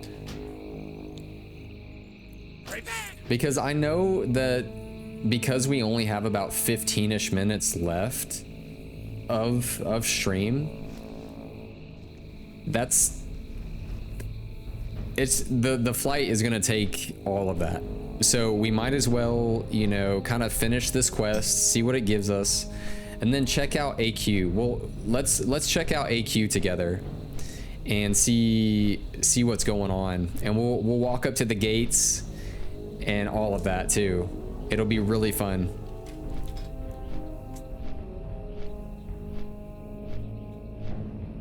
And just for kicks, let's see if there's anybody in the AQ temple like queuing for it. Let's just see. AQ temple. Okay, I don't really see... I mean, there are people, but not a lot of them.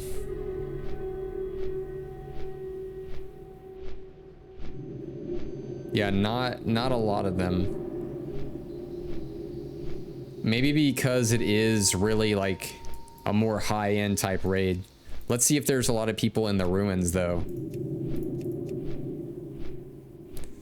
Yeah, there's a lot more in the ruins and a lot more like actual kind of groups starting. And let's see if like quests have actually started to pop up in Cenarian Hold now that we have the gates open. Yep, I'm starting to actually see quests. Oh my goodness, and look how populated it is. Look at this. Oh my goodness, guys. This is amazing. I love populated MMOs. I am freaking out. Yeah, okay, I'm getting ahead of myself. Let's turn this in and then let's check out all of this stuff around us. So kitchen assistant. All right, excellent. You're a lifesaver. These dumplings turned out to be quite good. Didn't really expect such good taste from the Twilight's hammer. So we turned that in. Now let's see what all of these quests are. What can I do for Oh you? wow, the perfect Watch your poison. back.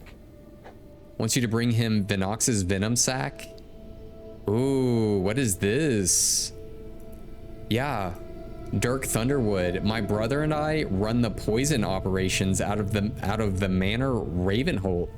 Lord Ravenholt tasked me to track down a new and extremely effective poison compound that can be crafted from the venom sacs of the inhabitants of Zul'Gurub and the ruins of Ahn'Qiraj. There are two particularly venomous beasts residing in those blasted ruins that possess what is what it is that we might be looking for, Paladin. Bring me a venom sac from the beasts Curinax and Venoxus, and we would be eternally grateful.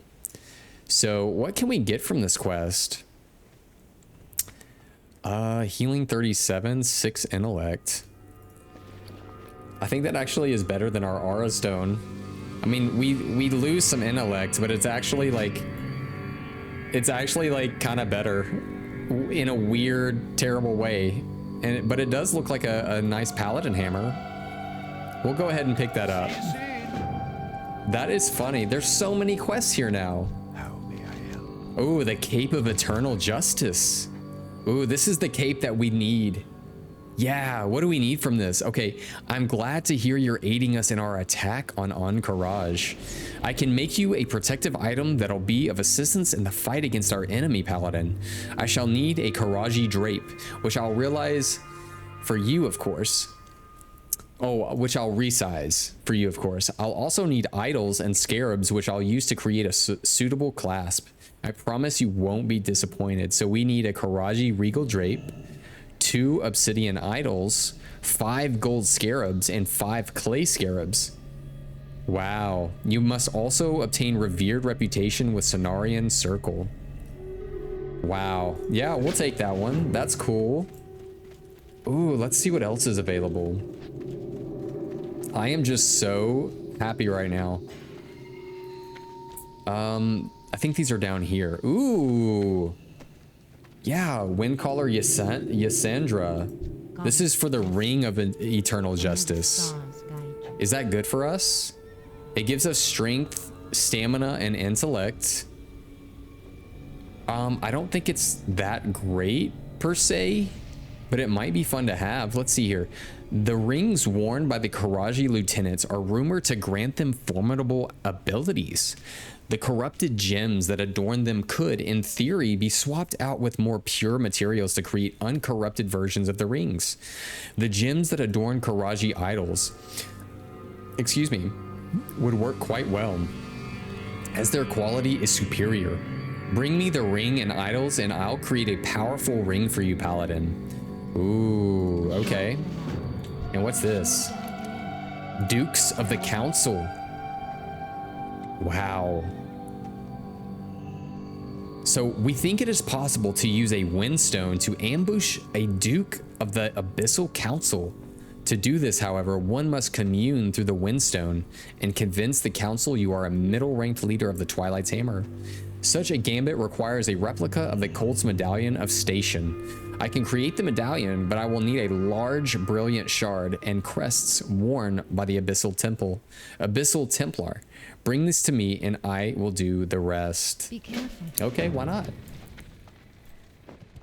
Ooh, the Blade of Eternal Justice. This is the other Paladin piece. See, right here, the Blade of Eternal Justice. I don't really like that it's a main hand sword, but it's still fun to have. Let's see what Warden Harrow has to say. The Karaji and their servants wield items made with the rarest and finest materials. Bones from the gargantuan ancient creatures, gems from the depths of the earth, metals pure and strong. Just the sight of Karaji artifacts fills me with an urge to practice my craft with their shattered and smelted pieces. Prove your allegiance to the Circle, Parzival McFly, and I will make you a powerful weapon from the finest Karaji materials. Very cool. Very cool. Ooh, and I wonder, is this the quest for the Avengers battle gear? Ooh, okay, field duty, what is this? Combat assignment. Interesting. Greetings, Parzival McFly. Before I assign you to more involved tasks in the war, you'll need to do your share of field duty. You will find Captain Black Anvil's Ironforge Brigade outside Hive Zora. Ooh, does that mean that this area is opened up now? Like, I think that might be it. The Ironforge area. Okay, report to him or his lieutenant, Janella Stouthammer, and come back to me. I shall have a more advanced assignment for you ready. Oh, and please do us a favor and stay away from the Orgrimmar Legion. We've been forced to keep the two forces well apart from one another due to mutual animosity. Wow, and we'll be able to choose one of these rewards: combat assignments, logistics assignments, or tactical assignments. Okay. Wow. Yo, what's up, Lunar? Glad I could catch the end of. Yeah, me too. I know. I've missed having you here today. Yeah, we're almost done, but we're ending on like a really cool note. We're out here in Cenarian Hold in Silithus, where basically the entire server is all around us hanging out because it's the new content that just landed last night on the server. So tons of people out doing their thing in this zone, and we're having a good time. Okay, Cenarian battle gear. As you complete the tasks you're assigned in the war, you'll want to talk to Vargas the blacksmith. Yo, I know, a new drop, like right off the cusp, right? Like it's really fun to be a part of the, especially in an MMO where there's a new thing dropping and like just everyone's excited to be a part of it.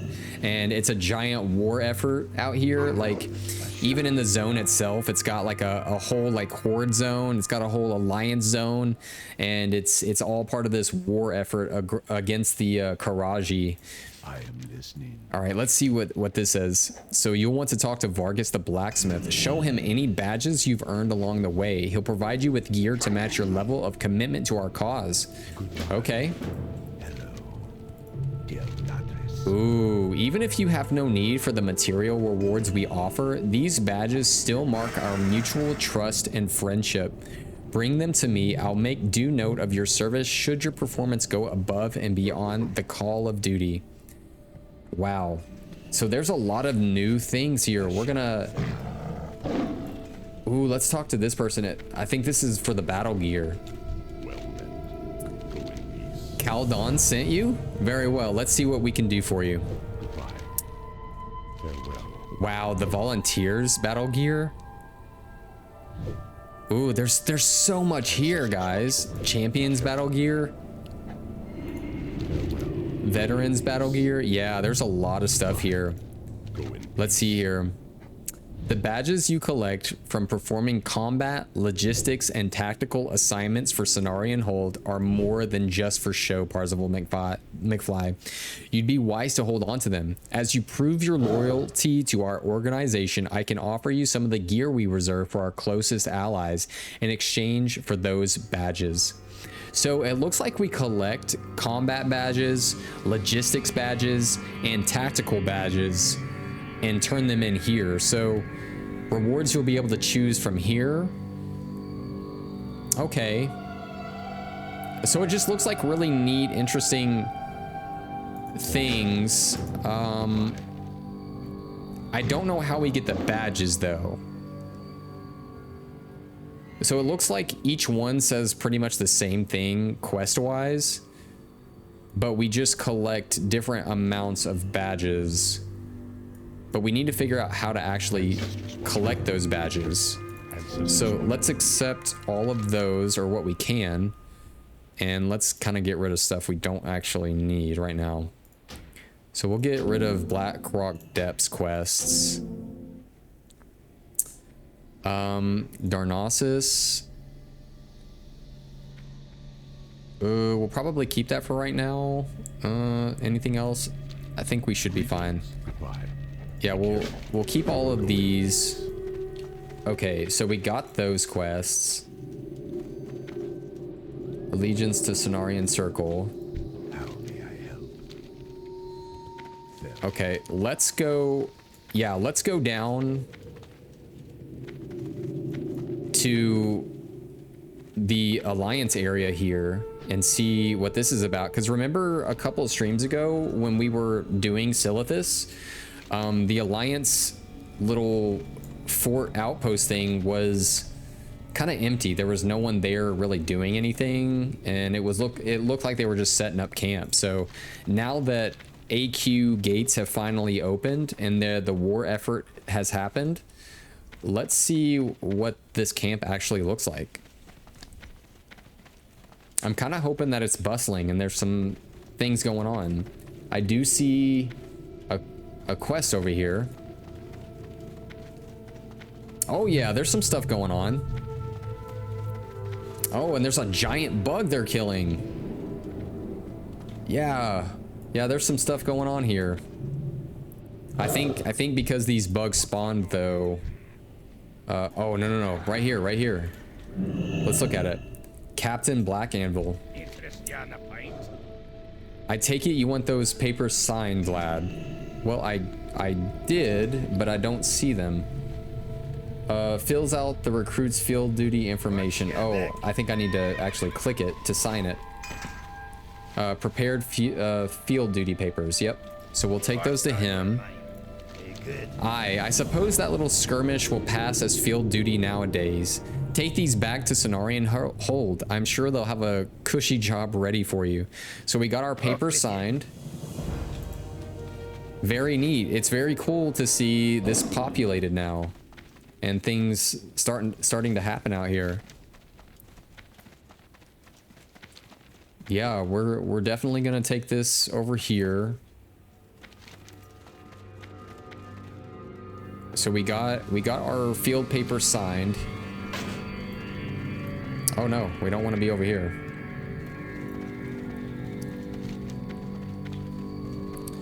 Well, you know, I'm kind of glad that we got to come over here and see the craziness of this zone now flourishing. Now that there's a lot of new things going on, like all these people, because the last time we were out here questing, there was like nobody out here. And now we have nearly, it feels like a whole server of people out here. All right, let's turn in our field papers. Okay, very well, Parzival McFly. I've prepared a set of tasks that should make optimal use of your skills. With the continued efforts of you and people like you, our enemy will soon be vanquished once and for all. Should you require a new mission briefing, return to Captain Black Anvil. So we need to choose our reward. So which one do we want to choose though? Maybe we'll choose tactical? No, combat. Let's try combat. What does this say? Field duty. Okay, so we just report to him and get. Okay, so we just keep talking to him and get more assignments and stuff. So let's see what this assignment says. Oh. Wait, what? Oh, there's a lot of different combat tasks right here. Oh, wow. Kill 30 Hive Regal ambushers? Whoa, wow. Kill 30 Hive Regal slave makers? Spitfires and burrowers. So that's Hive Regal though. Oh, so that's like the elite areas. That's going to be farmed to death. That's crazy, guys. Well, you know what? We're not going to end it here. We're going to make our way just so you all can see the opening of AQ and kind of what's going on down here. We're going to make our way to the new raid so that we can see what it looks like now. And then we'll end stream down there. Cuz hopefully right after this we can get into a group and do the raid, and I'll record it for you guys, and we can kind of share what that looks like today.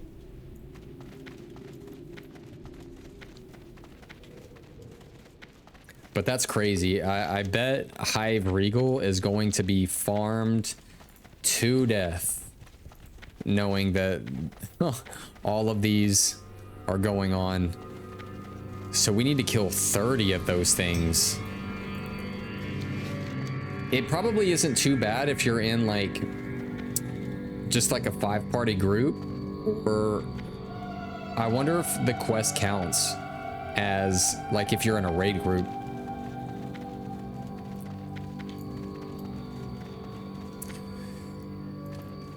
You know, it's kind of crazy when the gong was rang last night and it created the 10-hour war. There was no, like, you see all these like spiders and different things going on, just the enemies just around the world. They were all gone, all of them. I think the ringing of the gong like just took, like, cleared the whole thing, and it created like a war out here. So yeah, last night someone rang the gong. This gong right here, look at this, the scarab gong. Yep, right here, someone rang that gong last night, and it started the event, and it opened up the gates. Because if you remember, this whole gate was closed with like naturey vines. So we're making our way through the scarab wall, and here it is. Yep, so last night we're at the gates of AQ. Last night I ran the AQ ruins, which is up here. You can already see people grouping up and trying to get in there, and that's a 20-man raid, so it requires less people, but it's still a little difficult. I would say probably the last boss for sure, but over here is what we're gonna try to get our hands on just a little bit later, which is the temple, I believe, the temple of AQ. Now, I've never actually been through here. It's pretty intense. It's much larger. I mean, it's a 40-man raid, so getting up to the temple is a much more daunting view. Yeah, it takes a little bit more effort to get up here. This is pretty intense. Ah, it looks like there's some horde players up here.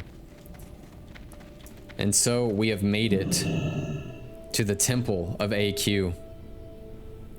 And hopefully by tonight we'll have a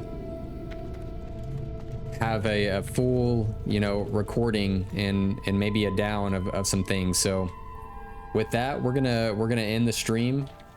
Thank you so much for being out here. Thank you for people that have tuned in today and have enjoyed the stream, have chatted. Raziel, thanks for being here. Lunar Puppy, thanks for being here.